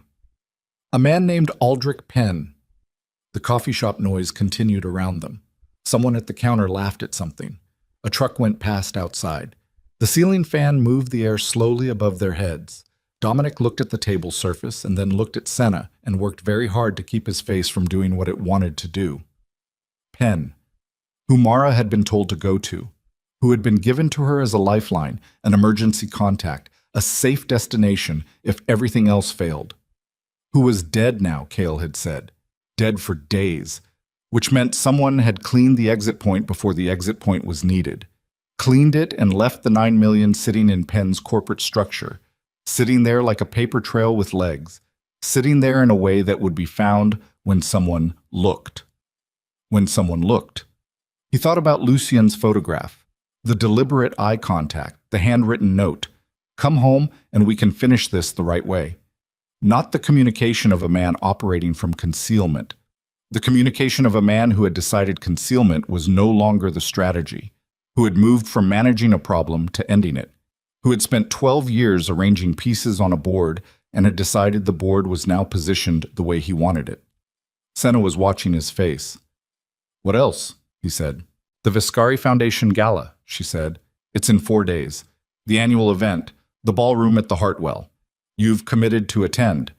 300 guests, foundation donors, the public-facing half of everything the organization is supposed to represent. He knew the gala. He had agreed to chair it 3 months ago as part of a broader effort to shift the organization's public profile. It was on its face the most exposed and accessible he would be for any single evening of the year. Someone will make a move at the gala, he said. If I were planning something against you, Senna said carefully, and I had spent 12 years preparing it, and I had assets inside your security infrastructure, and I wanted to end it publicly and completely, the gala would be the move. Why publicly? Because the foundation is the legitimate face of the organization, because destroying it there in front of 300 witnesses, in front of the cameras and the donors and the public record, it doesn't just remove you, it collapses the legitimate structure at the same time, makes everything that comes after look like the cleanup of a criminal enterprise rather than a hostile takeover. She held his gaze. Whoever inherits what's left inherits it clean. No challenge to the transition, no question of legitimacy. The story writes itself. Dominic sat with that for a moment. He thought about it the way he thought about chess. Not the next move, but the position the current move was building toward. Lucien didn't want to kill him in a farmhouse in the dark. Lucien didn't want to run him off a mountain road. Those options had existed for 12 years and hadn't been taken. What Lucien wanted was the specific optics of a public collapse, a criminal patriarch exposed, his empire dismantled by its own contradictions, the legitimate structure falling with it. And then, from the wreckage, Lucien emerging as the man who had predicted this, who had understood the bloodline wasn't fit to lead, who had spent years in obscurity assembling the alternative. Not murder, succession. He had been working toward a succession. I need 2 things from you, Dominic said. First, every financial record connected to Penn, to the holding structure, to Rourke's transfers. Everything you found and everything you can still access. I need it documented and secured outside our network. Done, Sina said. I started a parallel record the day I traced Penn. It's in a private archive that has no connection to any Viscari infrastructure. Of course she had. He looked at her. Second, the gala. Don't cancel it. She looked at him. Don't change anything. Don't alert security. Don't alter the guest list. It happens as planned. Dominic, it happens as planned, he said again, because if it's where Lucian intends to make his move, it's also where I intend to be when he does. She was quiet for a moment. You're going to let him come to you?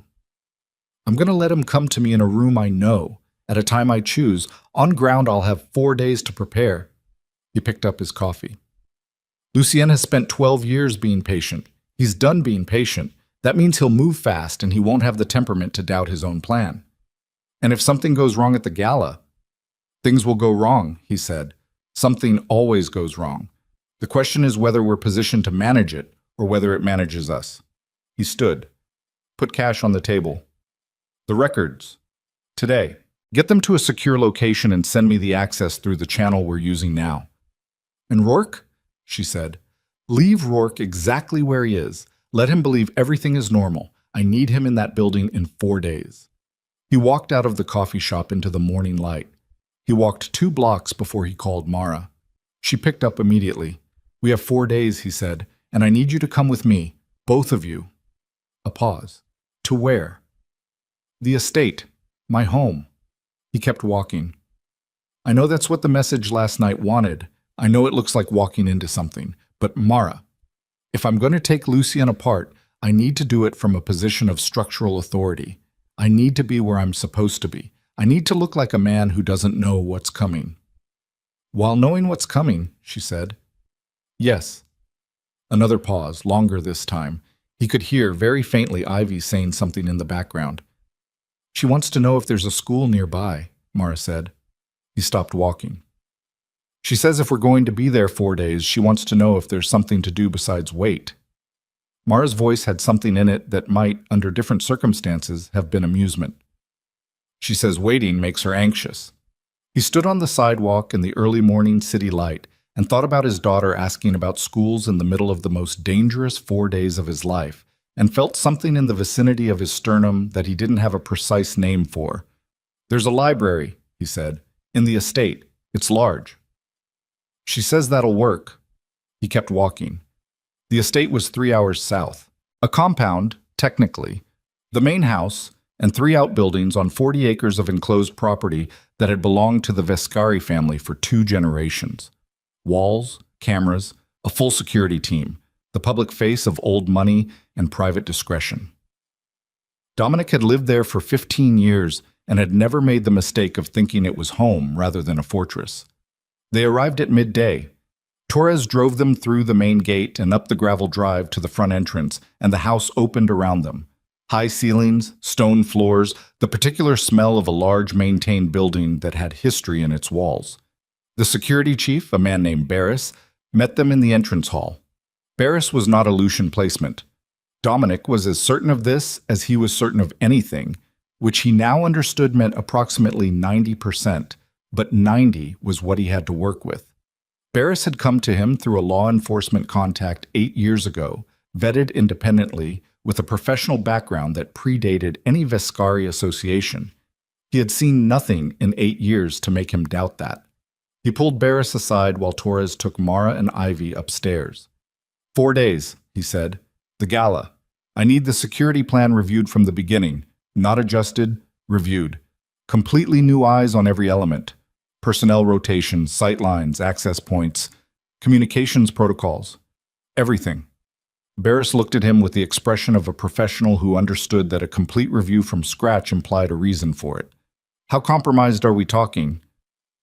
Assume at least one person on the current security detail is not who they said they are. Possibly more. I need that identified without alerting whoever it is. Barris absorbed that without visible reaction. And Rourke?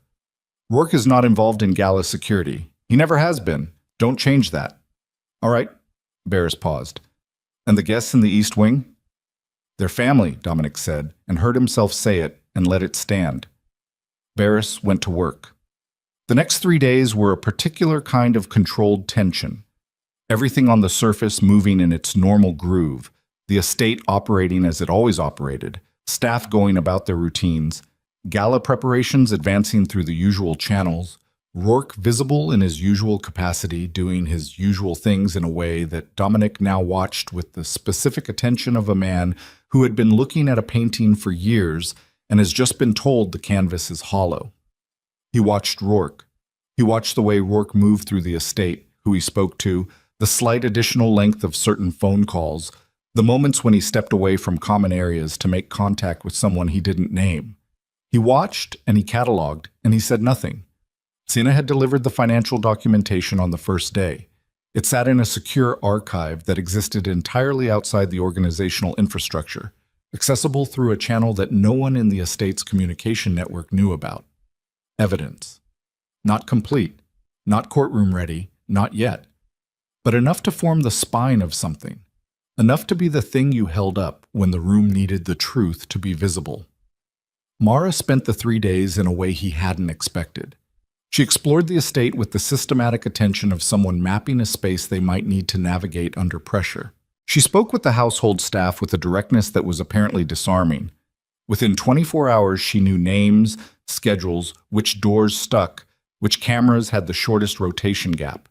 She did all of this quietly and without being asked, and when Dominic noticed it and said nothing, she said, "I've been the only adult in every room for 12 years. Some habits don't need instruction." Ivy found the library on the first afternoon. It was large, 3 walls of floor-to-ceiling shelves, a rolling ladder, a long table, and 4 reading chairs, north-facing windows that kept the light good and even all day. She sat up at the table with her bag and a notebook and worked her way through the shelves with the methodical appetite of someone who had been told for 12 years that books were the most portable form of anywhere else you could be. On the second evening, Dominic found her there after dinner, a book open and a separate notebook filled with her own writing, small and exact, the same handwriting he had noticed on the order pad in the café. He stood in the doorway for a moment before she heard him. "What are you writing?" he said. She didn't startle. She looked up with the unhurried gaze he was becoming familiar with. "Questions," she said. "About what?" "About how this works, the organization, the legal structure, the foundation." She paused. "How it's supposed to work and how it actually works." He came into the room and sat in one of the reading chairs. "Why?" "Because in 4 days something is going to happen at that gala, and I want to understand the structure of what's at stake." She held the notebook.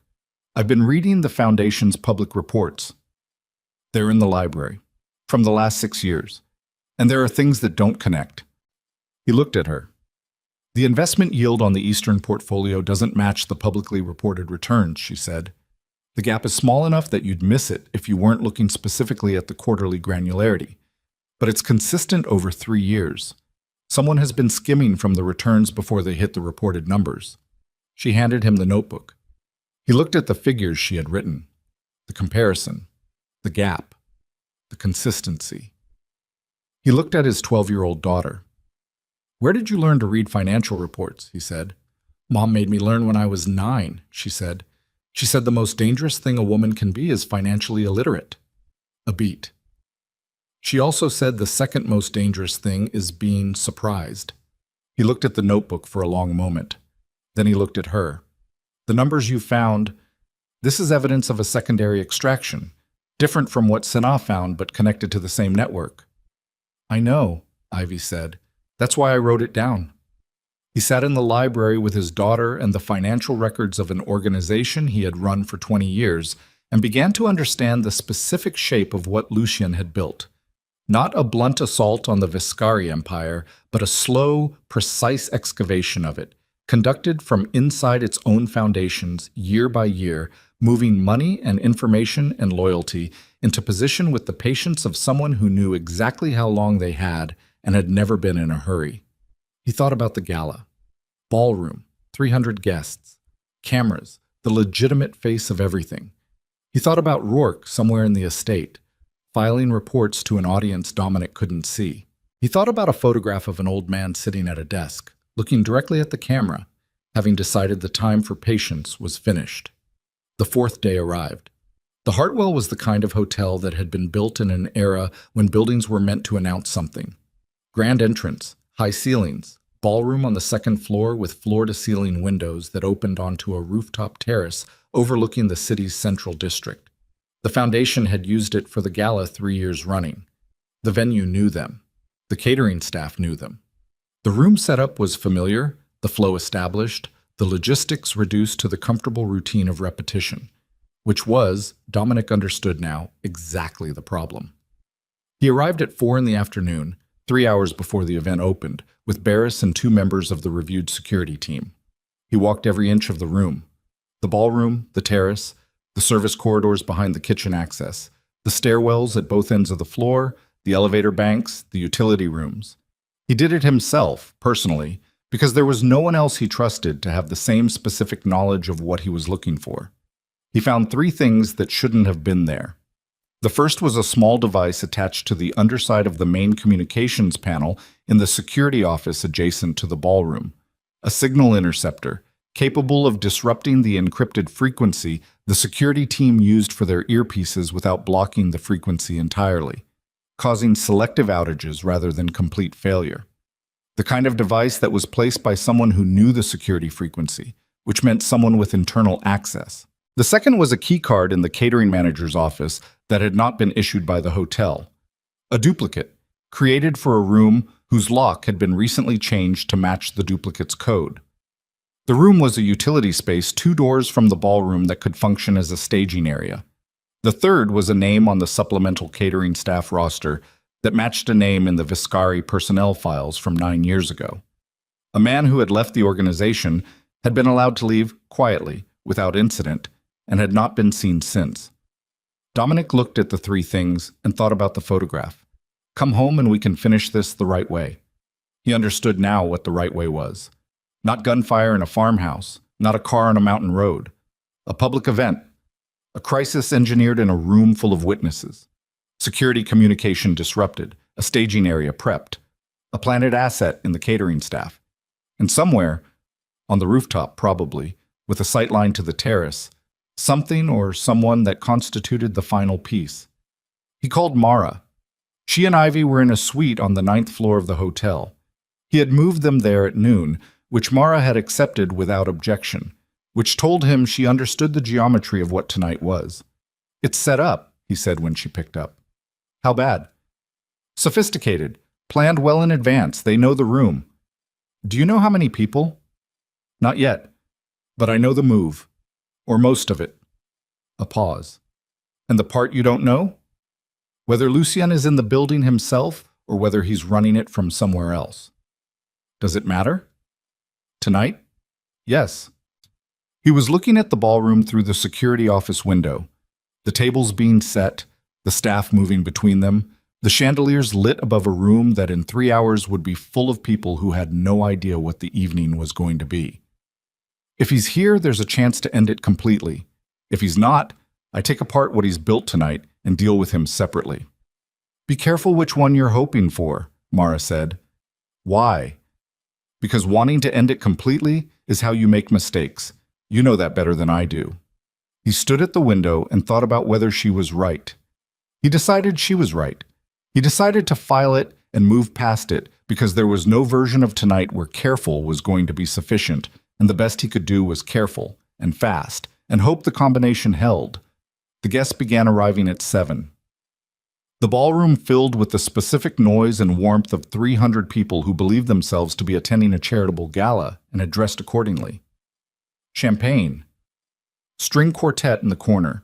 The foundation's work displayed on screens around the room. Schools built. Community programs funded. The public architecture of legitimate enterprise. Dominic moved through it with the ease of a man who had done this many times, speaking to the right people for the right lengths of time. Smiling when smiling was called for, projecting the specific steadiness that had always been his most useful public quality. Rourke was in the room. He had arrived with the organizational staff. He was working the room on the opposite side, glad-handing donors, performing normalcy with a fluency that Dominic now read differently than he had an hour ago. Barris was in his earpiece, quiet and constant. At 8:15, the catering staff began clearing the first course. Dominic watched the man with the planted name move between tables and tracked his position every 30 seconds without appearing to track anything. At 8:40, the string quartet paused for remarks. The foundation director, a genuine woman with no knowledge of anything happening under the surface of her organization, speaking about programs and impact and the generosity of the assembled donors. Dominic stood to the right of the podium and listened and watched the room and watched the service corridor door and watched Rourke across the ballroom shift his position by 10 feet, moving closer to the eastern stairwell. 8:47. The remarks ended. Applause. The quartet resumed. Dominic's earpiece clicked twice. Barris's signal. Something at the terrace access. He was already moving when the lights went out. Not a power failure. Surgical. The kind produced by a device that cuts a specific circuit while leaving the emergency lighting intact. The ballroom dropped to half illumination. The chandeliers dead. The screen displays dark. The room going from warm and bright to shadowed and dim in a single second. 300 people stopped talking simultaneously and then started again at higher volume. In the confusion, two things happened. The service corridor door opened and 3 men came through fast. Not catering staff. The uniforms were close but wrong. The movement patterns entirely different from people carrying plates. They moved with the spread and the angular efficiency of trained personnel entering a space with a purpose. And Rourke, on the far side of the room, produced a phone and made a call. Dominic saw both things. He processed both things. He made a choice. He went for Rourke. He crossed the ballroom in the half-dark with the noise of alarmed guests around him and reached Rourke from the side before Rourke had finished dialing. He got the phone out of Rourke's hand in a movement that looked, to anyone watching, like nothing more than 2 men in close proximity. He put himself between Rourke and the eastern stairwell and looked at Rourke's face from approximately 18 inches. Rourke was 54 years old. He had a broad, steady face that Dominic had looked at across conference tables for 11 years. That face was doing something now that it had never done in any of those meetings. It was afraid. Not the polished performance of a man managing a tense situation. Genuine, physical, arriving from somewhere deep, afraid. "He's in the building," Rourke said. His voice was barely above a whisper. "I was calling to tell you, he's in the building. He arrived an hour ago. Staff entrance on the north side, came in with the second catering crew. Dominic, I was calling to... Tell me you weren't calling to warn him." "I swear," Rourke's jaw was tight. "I swear on everything. I'm done. I've been done for 2 years. I didn't know how to get out without..." He stopped. "He has people who watch me. He has had people watching me since day one. I couldn't move without him knowing. I've been trying to find a way out for 2 years. Dominic looked at him. He did the thing he had done for 30 years. Read the surface of a face for the truth underneath it. He was aware that Lucien had managed his access to information for 30 years, and he was aware that awareness itself was not immunity. He was also aware that 11 years of watching a man's face across tables gave you something that intelligence reports didn't. "Where is he in the building?" Dominic said. "Rooftop," Rourke said. "The terrace above the ballroom. That's always been the final position. He comes to the terrace, you come out to the terrace, and..." He stopped. "The men who just came through the service door. They're not here for the guests. They're here to push you out to the terrace." The 3 men in the service uniforms had not drawn weapons. They were moving through the crowd, creating disruption, pressuring the room's geometry, herding without appearing to herd, the specific technique of a team that wanted movement rather than confrontation. Barris's voice in his earpiece was tight. 3 hostiles in the room, non-lethal posture, moving guests toward the terrace access.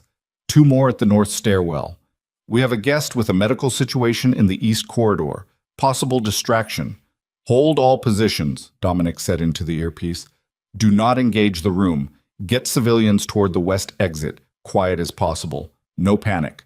I need the terrace access held open." "Dominic," Barris started. "Do it." He looked at Rourke. "Stay in this room. Stay visible. Don't move until I come back." He moved toward the terrace. The doors to the rooftop terrace were open, had been opened from the outside, the security hold released by whatever device had cut the lighting circuit.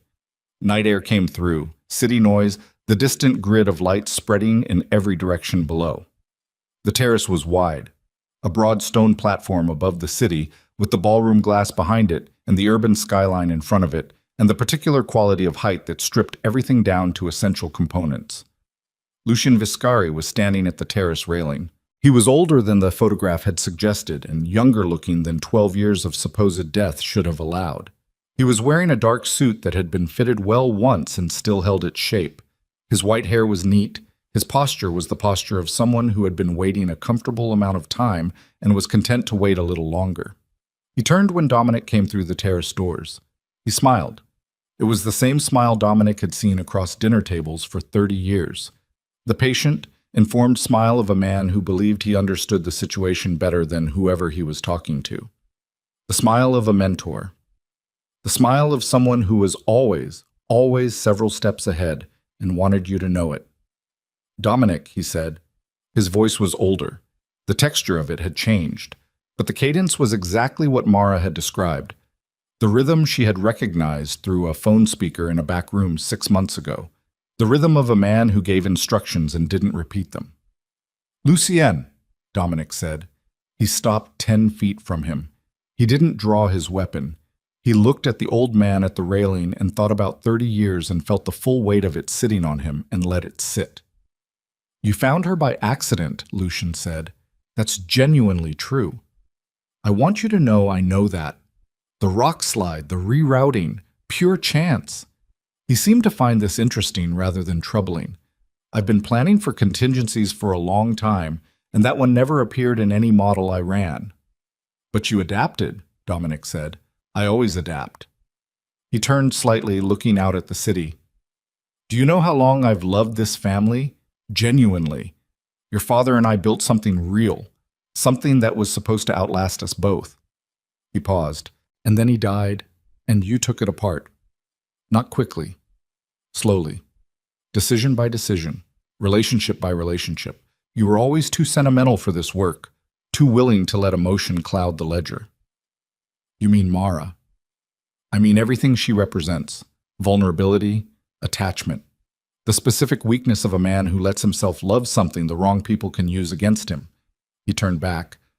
I didn't create that weakness. I just managed it. For the good of the family. You tried to have her killed, Dominic said. She was pregnant. She was a liability, Lucian said, as was what she was carrying, as is the girl now, you understand that. You know the mathematics of it even if you don't want to do the arithmetic. He spread his hands, a gesture of reasonableness, of patience, of a teacher explaining something for the final time. But you found them before I could manage the situation. So now we're here, and you have a choice. Tell me the choice, Dominic said. Walk away from them, Lucian said. Tonight. Walk away. Let them go. Let me manage the situation the way I should have managed it 12 years ago, and the organization survives intact. Your name stays on the foundation. Your legacy stays clean. Everything continues. He paused. Or you don't walk away, and everything you've built comes down with you. Dominic stood on the terrace above the city and looked at the man who had shaped him and betrayed him and managed him for the entirety of his adult life, and felt the cold architectural anger in him reach a specific density that he recognized as the moment before a decision becomes irreversible. He thought about Ivy's notebook, the financial gaps she had found in 3 days, the questions she had written in small, exact handwriting because she wanted to understand the structure of what was at stake. He thought about Mara's voice on the phone. Be careful which one you're hoping for. He thought about a girl who had mapped the exits of every room she had ever lived in and still, somehow, found time to ask if there was a library. He looked at Lucy Yen. There's a third option, he said. And behind him, the terrace doors opened, and Senna Voss walked through them carrying a tablet with a live feed to a secure server. And Barris walked through them with 2 men, and from inside the ballroom came the sound of the lights coming back on as the backup system engaged. And Dominic watched Lucien's patient smile do something it had never done in 30 years of tables and rooms and long-managed situations. The smile faltered, That was all. Just a fraction of a second. The specific, almost imperceptible hesitation of a man who had engineered every room he had ever stood in and was now standing in one he hadn't engineered. Lucien Vescari, who had spent 12 years operating from the certainty of his own invisible hand, looked at Senna Voss walking through the terrace doors with a tablet in her hands, and something in the machinery of his composure skipped a beat. It came back immediately. The smile resettled. But Dominic had seen it, and knowing what he was looking for made it possible to see it again. The micro-adjustments, the recalibrations happening behind Lucy N's eyes as he assessed the new geometry of the terrace and found it different from the geometry he had planned for. Senna stopped 4 feet to Dominic's right.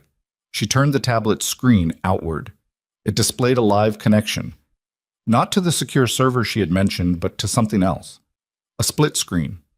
On one side, the documentation she had assembled, Penn's corporate structure, Rourke's transfers, the financial genealogy traced through 12 shell entities back to a single account that bore Lucien Vescari's original identification number from before his supposed death. On the other side, a video feed, live. A room somewhere that was not the Hartwell Hotel. 3 men in that room, seated at a table, facing a camera. Men Dominic didn't recognize. Lucien looked at the tablet. He looked at the men in the video feed. The men in the video feed were looking at the camera with the expression of people who have recently been given a reason to cooperate and have decided cooperation is the correct response. His senior attachés, Senna said, without looking at Lucien. She was speaking to Dominic, but the words were for the terrace.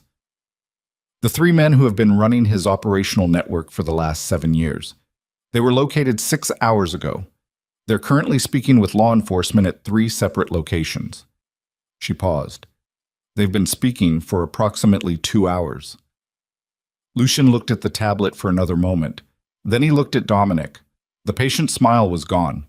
What replaced it was something that Dominic found harder to look at. Not anger, not fear, but the specific expression of a man who has invested everything in a single architecture and is watching it come apart and cannot quite believe the material was that fragile. "You had this ready," Lucien said. "Senna has been building it for 8 months, Dominic said, since she found the first anomaly in the Eastern portfolio. She didn't know what she was building toward, but she's thorough."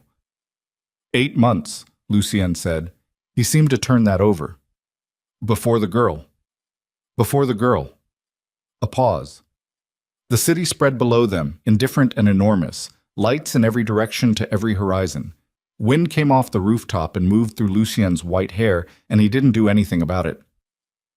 "Then it wasn't her that exposed me," Lucien said. It wasn't quite a question. "She accelerated it," Dominic said. "She found the secondary extraction in 3 days with 6 years of public foundation reports." He held the old man's gaze.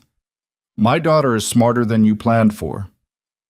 Something moved in Lucien's expression at the word daughter, something that was not, Dominic thought, entirely uncomplicated. The old man looked away. Out at the city, briefly. The way people look away when they need a moment that doesn't have a witness. "She's a Vescari," Lucien said quietly. "Yes." "That's the problem," he said. "That was always the problem. The bloodline doesn't dilute, it concentrates. And a concentrated bloodline with an outside attachment, with someone who lives beyond the structure, beyond the control."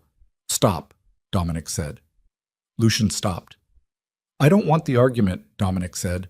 "I've had it in my head for 4 days, both sides of it, every version of how you'd frame what you did and why. I don't need to hear it out loud." He kept his voice level. Not cold.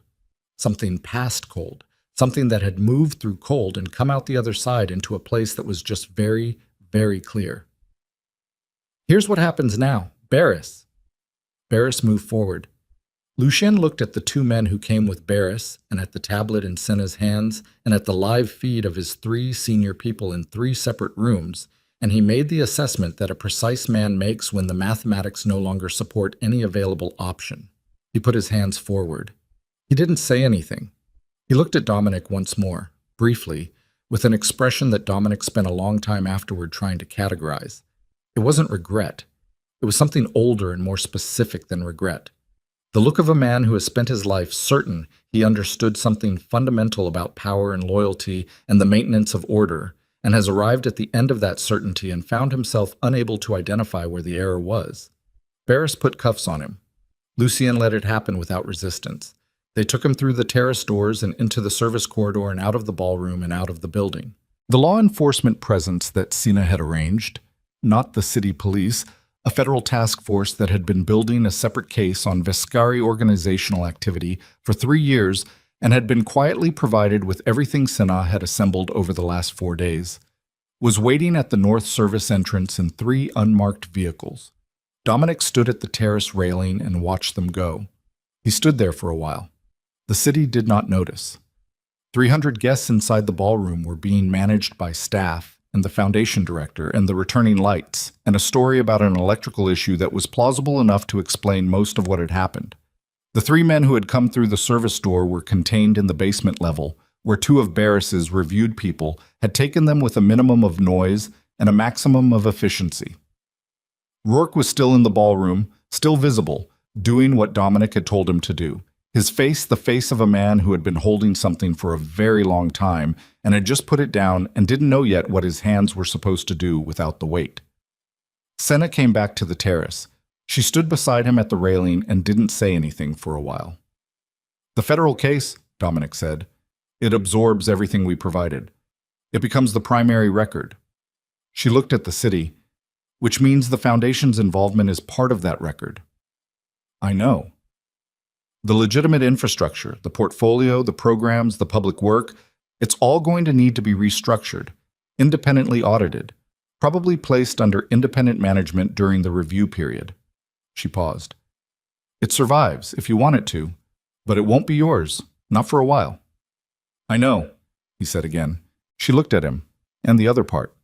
He understood what she meant. The other part, the operational side, the structure that had existed for 60 years before the Foundation was built alongside it. The side that didn't appear in the public reports, but that had always been the engine under everything. His father's engine. The engine Lucien had helped build and had then tried to repossess. "It's done," he said. Senna was quiet. "Not managed," he said, not restructured. "Done. I'm going to spend the next several years cooperating with every process that wants a piece of it because that's the only way to be clean on the other side." He kept his hands on the railing. "There won't be another side that looks like what this looked like. That's the deal." "That's a significant thing to give up," she said. "Yes. You built most of it." "I built most of it on information someone else was filtering for me." He looked at his hands. "I don't know which parts are actually mine. I don't know what I would have built without Lucien's hand in it. I'm not willing to spend the rest of my life operating something I can't trust the foundation of." Senna considered this. She was not a sentimental woman, and she did not offer comfort, and he didn't want any. "All right," she said. "Then I'll start the documentation process tonight." She went back inside. He stood at the railing a while longer. The city did its city things below him. Someone somewhere was happy. Someone was asleep. Someone was having the worst night of their life and didn't know yet that they'd survive it.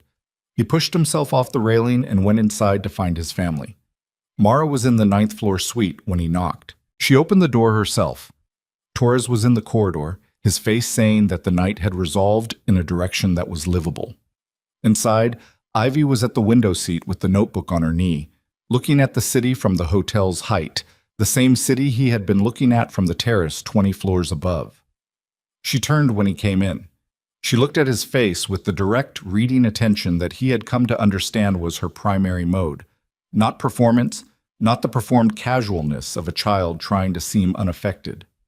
Genuine assessment, taking the available information and processing it. "It's over," she said. "The immediate part," he said. "What does that mean?"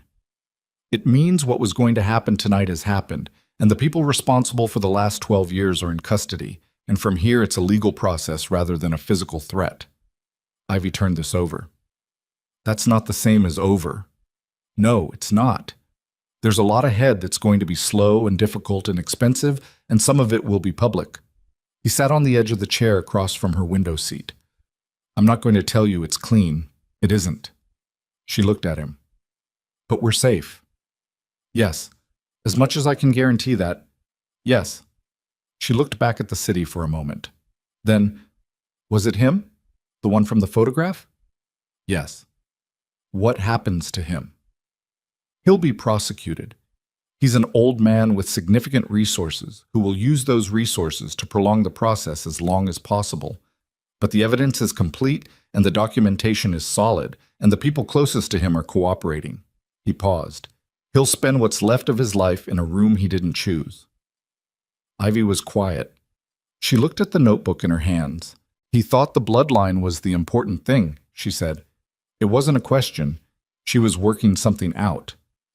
Yes, but he was willing to destroy it to protect it. He thought he was the bloodline, Dominic said. He thought his understanding of what it meant was the thing that needed preserving, not the people, the idea. He looked at her. That's how you end up doing what he did. You fall in love with an idea and you start treating the people attached to it as subordinate to the idea. Ivy absorbed this. She wrote something in the notebook, small and quick. He didn't ask what. Mara was at the room's desk. She had been sitting there when he came in, a glass of water in front of her that she hadn't been drinking. She was looking at him now, had been looking at him since he came in, actually, with the specific attention of someone who has been waiting for information and is now receiving it and processing the full weight of what it means. Done? She said. One word. The same word she had been saying and asking for 12 years in various forms. Is it done? Will it ever be done? Can we stop running now? Done, he said. She looked at her hands on the desk. She breathed in once, long and slow, and let it out. She didn't cry. He hadn't expected her to. She was not a woman who saved things up for later in a way that came out as crying. What she did was sit very still for about 30 seconds with her hands flat on the desk and the breath going in and out, and her face doing the private work of a person who has been carrying something for so long that putting it down changes their center of gravity, and they have to find the new balance before they can move. Then she said, I want to go home. He looked at her. The cafe. Yes. Mara, I know what it is, she said. I know it's a building, and it's been a night, and it's 200 kilometers, and we're all exhausted. I know that. She looked at him directly. I want to go home. He understood. The cafe was the only place in 12 years that had been home long enough to feel like one. The longest 2 years in a sequence of places that had only ever been temporary. Going back to it wasn't sentiment. It was the specific need of a person who has been through something enormous to be in a place that knows them, where the floor plan is familiar and the smell is right and the weight of the space doesn't require constant interpretation. Tomorrow, he said, we sleep first. Tomorrow, we go. She held his gaze for a moment, checking the truth of it. Then she nodded. They slept. It was not the sleep of people who had resolved everything and were at peace. It was the sleep of 3 people who had been running on adrenaline and decision-making for 4 days and had finally crossed a threshold where the body simply refused further negotiation. Dominic took the chair in the sitting room and slept harder than he had slept in years. Without dreams, without the half-alert monitoring that had become so habitual, he had stopped recognizing it as something unusual. He woke at 6 to gray light through the curtains and the distant sounds of the city starting its morning. He sat for a while in the chair without moving. He thought about the previous 12 years. He thought about the next 12. He didn't have a clear picture of the next 12, and he was, for the first time in a long time, willing to let that be true without immediately trying to build a structure around it. They left the hotel at 9. Torres drove. Kail, who had returned overnight from the Bryn contact situation and had been briefed on everything, rode in front. Mara sat behind Torres and watched the city give way to suburbs, and then to the road that opened up toward the mountains. Ivy sat between them and had her notebook and wrote in it for the first hour without talking, then closed it and put her head back and watched the sky through the window. Nobody talked much. The silence was not the silence of unresolved things. It was the silence of people who had said most of what needed to be said and understood that the rest would take longer and didn't need to happen in a moving car. At the 2-hour mark, Ivy said, the library at the estate, the access. Dominic looked at her in the mirror. What about it? Is it still available? The archive, the Foundation reports. He thought about what he had told Sina the previous night, the restructuring. the independent management, the dismantling of everything that had operated in the gray. For a while, he said, there'll be a transition period before the estate's assets are formally reviewed. I want to go back, she said. Before the review period, I want to finish the cross-referencing. Mara turned and looked at her daughter. You want to finish the audit? I want to make sure the record is complete, Ivy said. Whatever documentation Senna has, the financial evidence, there are gaps in the secondary extraction layer that I found. If those gaps aren't closed, someone in the legal process will find them and not know what they mean and either dismiss them or misinterpret them. She looked at her notebook. I know what they mean. The car was quiet for a moment. You want to contribute to the legal process, Dominic said. I want the record to be complete, she said again. That's all. He looked at her in the mirror. The silver blue eyes looking back at him were clear and practical, and not, he thought, asking for permission exactly. More checking whether it was logistically viable. She had the particular self-possession of someone who had already decided and was presenting the decision rather than requesting a verdict. I'll arrange access, he said. She went back to the notebook. Mara was looking out the window at the mountain road beginning. The incline was starting, the pines thickening on both sides, the particular quality of mountain light falling different from the valley light they'd spent the last days in. She had one hand against the glass and was watching the landscape pass with an expression he couldn't fully read from the angle he had. What are you thinking? He said. She kept looking out the window. I'm thinking the soup I made yesterday morning is probably still in the kitchen, and that I need new glasses for the front windows because one of your men broke 2 when they came through last week. A pause. And that I'm going to have to explain to the municipality why there's a burned-out lock on my cold storage door. I'll handle the cold storage door, he said. She turned from the window and looked at him. That's not how this works, she said. Not unkind, just direct. I've been handling the cold storage door and everything like it for 12 years. You don't arrive and start handling things. I know. You help. When I ask for help. That's different. I know, he said again. She looked at him for a moment more. Then she looked back out the window. Ask me what I need, she said. Don't assume. He sat with that. It was the most important thing she had said to him in 4 days, and she had said it in the quietest voice, looking at pine trees. What do you need? He said. Right now? I need to get home and open the cafe and serve the Tuesday crowd and act like 2 weeks of normal life are possible. She paused. And at some point, not today, I need to sit with Ivy and have a real conversation about what the next year looks like. For her specifically. School, stability, the things she's never had enough of. I want to be part of that conversation, he said. I know you do. She turned and looked at him with the directness that had always been the thing he remembered most clearly about her. Not her face, not her voice, but the specific quality of her attention, the way she looked at things, including him, as if she was going to understand them, whether they cooperated or not.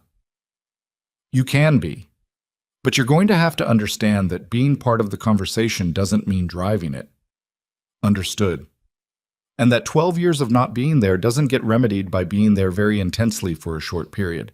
It gets remedied by being there consistently for a long time in a way that's useful and not overwhelming. Understood, he said again. She held his gaze a moment longer, then the corner of her mouth moved. Not a full smile, something smaller and more honest than a smile. The expression of a woman who has decided something and isn't yet sure if she's right, but is willing to find out. She turned back to the window. The cafe appeared around a bend in the mountain road. The same building, the same faded remnants of the sign above the door, the same packed dirt parking area. It looked exactly as it had the morning they had left it, which was somehow startling. Dominic had expected it to look different. Events of that magnitude seemed like they should change the appearance of the places where they happened. They didn't. Torres pulled into the parking area. Mara was out of the car before it fully stopped. Not rushing, moving with purpose, the way a person moves when they're going somewhere that belongs to them. She had her key out and the door open, and she was inside before the men were fully out of the vehicle. Ivy got out more slowly. She stood in the parking area in the mountain morning light and looked at the building and then looked around at the tree line and the road and the mountain above. She was taking inventory, Dominic realized, seeing it differently than she had seen it before. The same building, but she was standing in a different relationship to it now. Not just the place she lived, but the place where everything had shifted. He stood beside her. "You all right?" he said. She thought about it in the way she thought about things. Actually thought, didn't just reach for the nearest acceptable answer. "Yes," she said. "I think so." She paused. "It feels weird to be back." "I know. It feels like it should look different." "I had the same thought." She looked at him sideways. "Did you?" "Just now, when we pulled up." She looked back at the building. "It's strange," she said. "I spent 12 years thinking this is just where we are for now. Every place was just where we are for now, and now it might actually be somewhere we stay." She paused. "I don't know what to do with that." "You don't have to do anything with it yet," he said. "People keep saying that," she said. "You don't have to decide yet. You don't have to know yet. You have time." She looked at him. "I've never had time before. It's a weird thing to suddenly have." He stood beside his daughter on packed dirt in front of a mountain cafe and thought about that, about having time, about what it meant to a child who had grown up treating stability as something that could be taken away without notice and had organized her entire interior architecture around that assumption. The exits, the notebook, the financial reports read at 13 because her mother had told her not to be illiterate in the language of the world. All of it made out of the same material. The preparation for the certainty that nothing would last. He didn't say anything about any of this because it would take a long time and they were standing in a parking lot. "The library at the estate is yours," he said, "whenever you want access to it. For as long as it's available." Ivy looked at him. "That's not a trade for anything." "No." "Because I'm not interested in trades," she said. "I'm interested in understanding things. The financial work, that's not for you. It's because incomplete records bother me." "I know." "Okay." She looked at the cafe door. "I'm going to help Mom open up." She went inside. He stood in the parking area for another minute. Torres and Kale and the two remaining men were at the vehicles, giving the space the distance that men who have been doing this work long enough understood was appropriate for moments they hadn't been trained for. He appreciated it without saying so. He went inside. The cafe at mid-morning had a particular light. The windows faced east, and the sun at this hour came in at an angle that hit the counter and the floor and the mismatched chairs and turned everything warm and slightly gold-toned. Mara had the coffee machine running already, the low industrial rumble of it familiar in a way he hadn't expected. She was wiping the counter with the automatic efficiency of someone whose hands knew what to do without instruction. Ivy was already at the chalkboard updating the day's offerings. Her handwriting on the chalkboard was the same as in the notebook, small, exact, each letter the same height. He sat down on a stool at the counter. Mara set a cup in front of him without asking. She poured coffee. She moved away to check something in the kitchen. He drank the coffee. It was the same as it had been 3 weeks ago, strong and slightly bitter and exactly what he needed. He sat and drank it, and listened to the sounds of the building establishing its morning rhythm, and tried to understand what it was that had settled in him somewhere between the terrace last night and this stool this morning. He had spent 51 years building things, organizations, systems, structures of influence and power and control.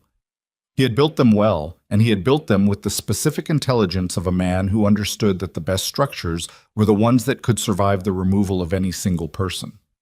He had built himself a world in which he was, technically, replaceable, had done this deliberately, as a matter of discipline, because he had seen what happened when leaders built systems that depended on their personal presence and then ceased to be present. All of that was going to be dismantled now, not by force, by choice. The cooperative process he had described to Senna was not going to be quick or painless or without cost. There were going to be years of legal proceedings and public exposure and the specific humiliation of watching things you built get taken apart by people who hadn't built them and didn't fully understand what they were handling. He was prepared for all of that. He was not happy about it, but he was prepared. What he was less prepared for was the other side. What he built next, or didn't build. What the remainder of a life looked like when the structure that had defined it for 30 years was removed. He had no clear image of that. He had the cafe counter and the coffee and his daughter writing on a chalkboard, and the woman he had loved with the recklessness of a young man moving through the kitchen with the brisk economy of someone who had a day to run and wasn't going to let the previous 3 weeks stop her from running it. He thought this might be enough to build from. The morning proceeded. The Tuesday crowd came in the way Mara had predicted they would. A loose succession of regulars and mountain road travelers, and the 2 old men who apparently came every Tuesday morning and sat at the corner table for 2 hours with coffee and talked about things Dominic couldn't quite hear from the counter. He stayed on his stool and watched the room work and didn't offer to help because he had been told to wait until he was asked, and he was going to do that even if it was uncomfortable. At 10:30, Mara came to the counter during a lull and refilled his cup without being asked. "You're going to have to go back," she said, "at some point, to the estate, to the process, to whatever this becomes legally." "Yes." "How often?" "As often as necessary, which will be often at first." He looked at the cup. "I want to be here when I'm not there." She looked at him. "Here in the cafe or here in the general sense?" "Both." She was quiet for a moment. She had her hands around the coffee pot and was looking at the counter surface with the interior expression he had learned to give space to. "There are things between us that aren't resolved," she said. "I know. That aren't going to be resolved quickly." "I know. 12 years is a long time to be angry at someone," she said. "Even if most of the story turned out to be engineered. The anger was still real. The years were still gone." She looked up at him. "I'm not pretending they weren't. I'm not asking you to." "Good." She set the coffee pot down on the warmer. "Because if you come back here, and I'm not telling you not to come back, it's not going to be easy. I don't know how to do this. I've never done this. I raised a child alone for 12 years, and I was good at it because I didn't have to compromise with anyone, and now there's a person who has opinions, and who Ivy is already watching to understand what he is to her." She stopped. "She's watching you very carefully, Dominic." "I know." "She doesn't do it obviously, but she's measuring you. She measures everything."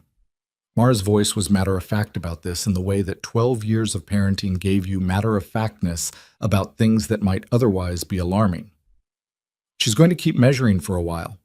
And if you disappear, if the legal process or the estate or whatever remains of the organization pulls you back to a place where you're not here consistently, she'll file it as a data point," Dominic said. Mara looked at him. "Yes." "Then I won't give her that data point." She held his gaze. The sound of the cafe around them, coffee machine, voices at the corner table, Ivy somewhere in the back, continued its ordinary rhythm. "We'll see," Mara said. Not unkind, not pessimistic, just honest about the fact that words were the easiest part of any of this, and what came after words was the part that counted.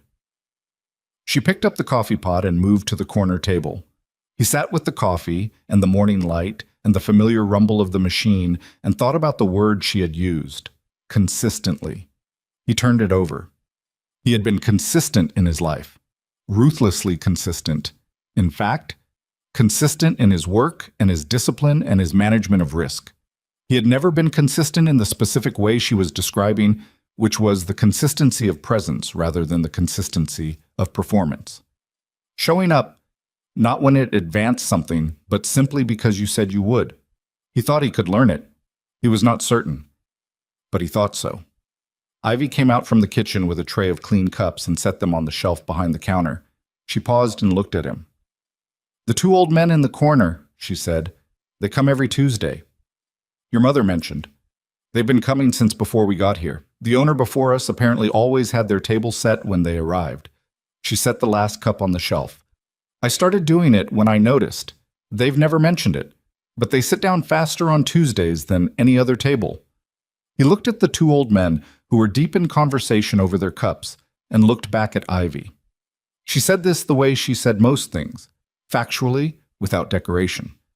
But the fact itself was not a small thing. A 13-year-old girl who had never stayed anywhere long enough to know anyone's habits had noticed, within the 2 years she'd been here, what an old man needed before he knew to ask for it, and had started providing it quietly. "You're good at this," he said. She considered him. "At what specifically?" at paying attention, at knowing what people need before they articulate it. She looked at the counter. Mom says that's a survival skill. It's more than that. Maybe. She picked up the tray. It's still useful either way. She went back into the kitchen. He sat with the coffee and the morning for a while longer. At noon, he went outside and called Senna. The legal process had formally begun that morning. The federal task force had issued its first public statement, brief and carefully worded, confirming an ongoing investigation into financial crimes connected to named entities. Lucian's name was not in the statement yet. It would be, eventually. The media would find the edges of it and push until the center became visible, which was how these things always went. Senna walked him through the immediate steps. He listened and asked specific questions and gave specific instructions, and the whole conversation took 40 minutes. And at the end of it, he was tired in the specific way of someone who has started a very large and slow-moving process and understands they are at the beginning of something that will demand sustained attention for a long time. He put the phone away.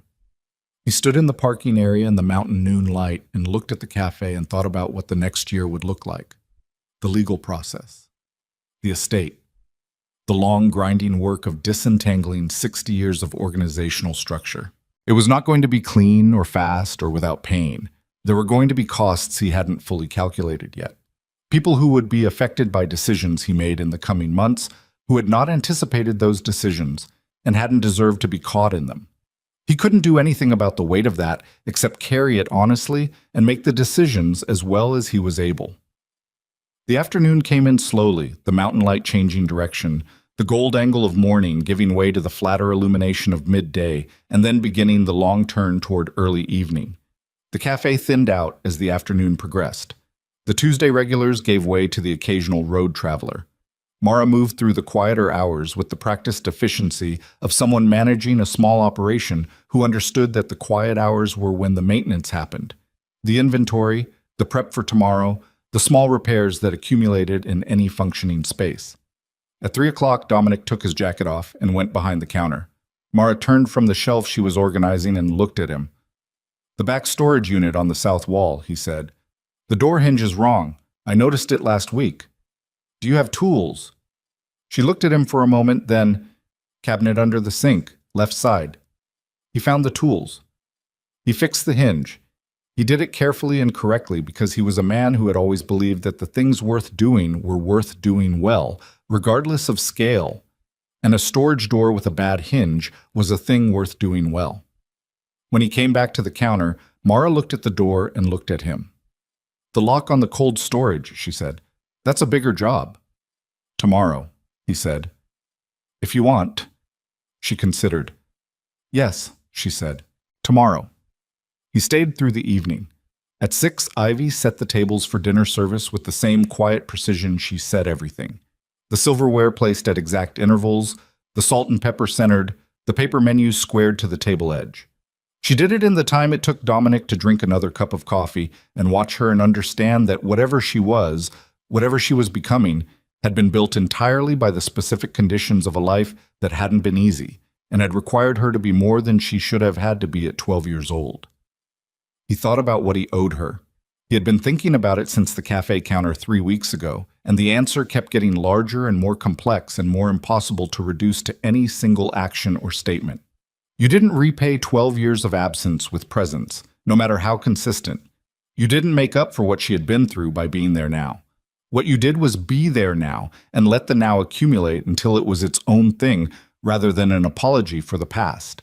You showed up, and you kept showing up, and you didn't make it about yourself, and you waited while she measured you, and you gave her something worth measuring. That was the whole of it. He didn't know how long it would take. He suspected longer than he'd be comfortable with. That was all right. The evening service came and went. The last customers left at 8:30. Ivy cleared tables. Mara wiped the counter and ran the coffee machine through its closing cycle. Dominic collected cups without being asked and set them in the bus tray because it was visible and useful and didn't require instructions. At 9, the cafe was closed and clean. Mara turned off the main lights and left the light above the counter on, the way she apparently always did, a low warm spill across the counter surface that was the last thing visible from the door. They stood in the parking area. Torres and Kale and the remaining men were at the vehicles at a distance that had stopped feeling like a security posture and started feeling like simple discretion, which was probably the most honest form it had ever taken anyway. "You should go," Mara said. "Tonight. Not because you have to, but because you need the estate and the process and whatever comes next to see you handling it. Not here." He looked at her. "Come back on the weekend," she said, "if you can, but go handle what needs handling first." "Friday," he said. "Friday is fine." He looked at Ivy. She was standing with her bag and her notebook looking at the mountain above the tree line, the dark shape of it against the slightly less dark sky. "Ivy," he said. She turned. "The library. I'll call ahead and arrange access. You can go when you're ready." She nodded. She looked at him with those eyes. His eyes. In her face. Carrying everything he hadn't been there for and wasn't going to be able to change, and which had become, somehow, in 3 weeks, the most important thing he looked at in any room he was in. "Thank you," she said. Then, with the considered quality of someone choosing to extend something, "For the hinge." "The lock tomorrow is a bigger job," he said. "Yeah." She looked at the cold storage door visible at the side of the building. "Mom says everything worth having is..." He thought about that. He thought Mara was right about a great many things, and had been right about most of them for longer than he'd known it, and the cost of not knowing it was the specific cost of the last 12 years, which was very high and was going to take a very long time to understand the full dimensions of. He got in the vehicle. As they pulled out of the parking area and onto the mountain road, he turned and looked back through the rear window. The cafe sat in the dark, the one light above the counter visible through the front window, the ghost of the old sign above the door just legible in the headlight's edge. Mara was inside, moving through the last of the closing routine. Ivy stood outside for a moment in the parking area with her notebook, looking after the vehicles, and then she looked up at the mountain instead, at the dark and the pines and the sky that had cleared to show the beginning of stars. He watched until the road curved and the building disappeared behind the trees. He turned back around and looked at the road ahead. There was a long way still to go. There would be mornings that felt impossible and processes that dragged and costs that arrived without warning, and the specific loneliness of having chosen transparency after decades of its opposite. There would be the estate and the legal teams and the restructuring and the public record and whatever remained of the people who had given 12 years of their loyalty to a structure that was now coming apart. There would be the particular difficulty of learning to be present in a way he had never been present before, with a daughter who measured everything and a woman who would tell him precisely when he was getting it wrong. He had no clean picture of what the other side of all of that looked like. He had a cafe counter and strong coffee and a hinge he'd fixed and a lock he'd fix tomorrow, and a child who had thanked him for the hinge and meant it, and Mara's voice telling him Friday is fine with the specific quality of someone who is not yet ready to hope but is willing to see. He had enough. He looked at the road and kept going.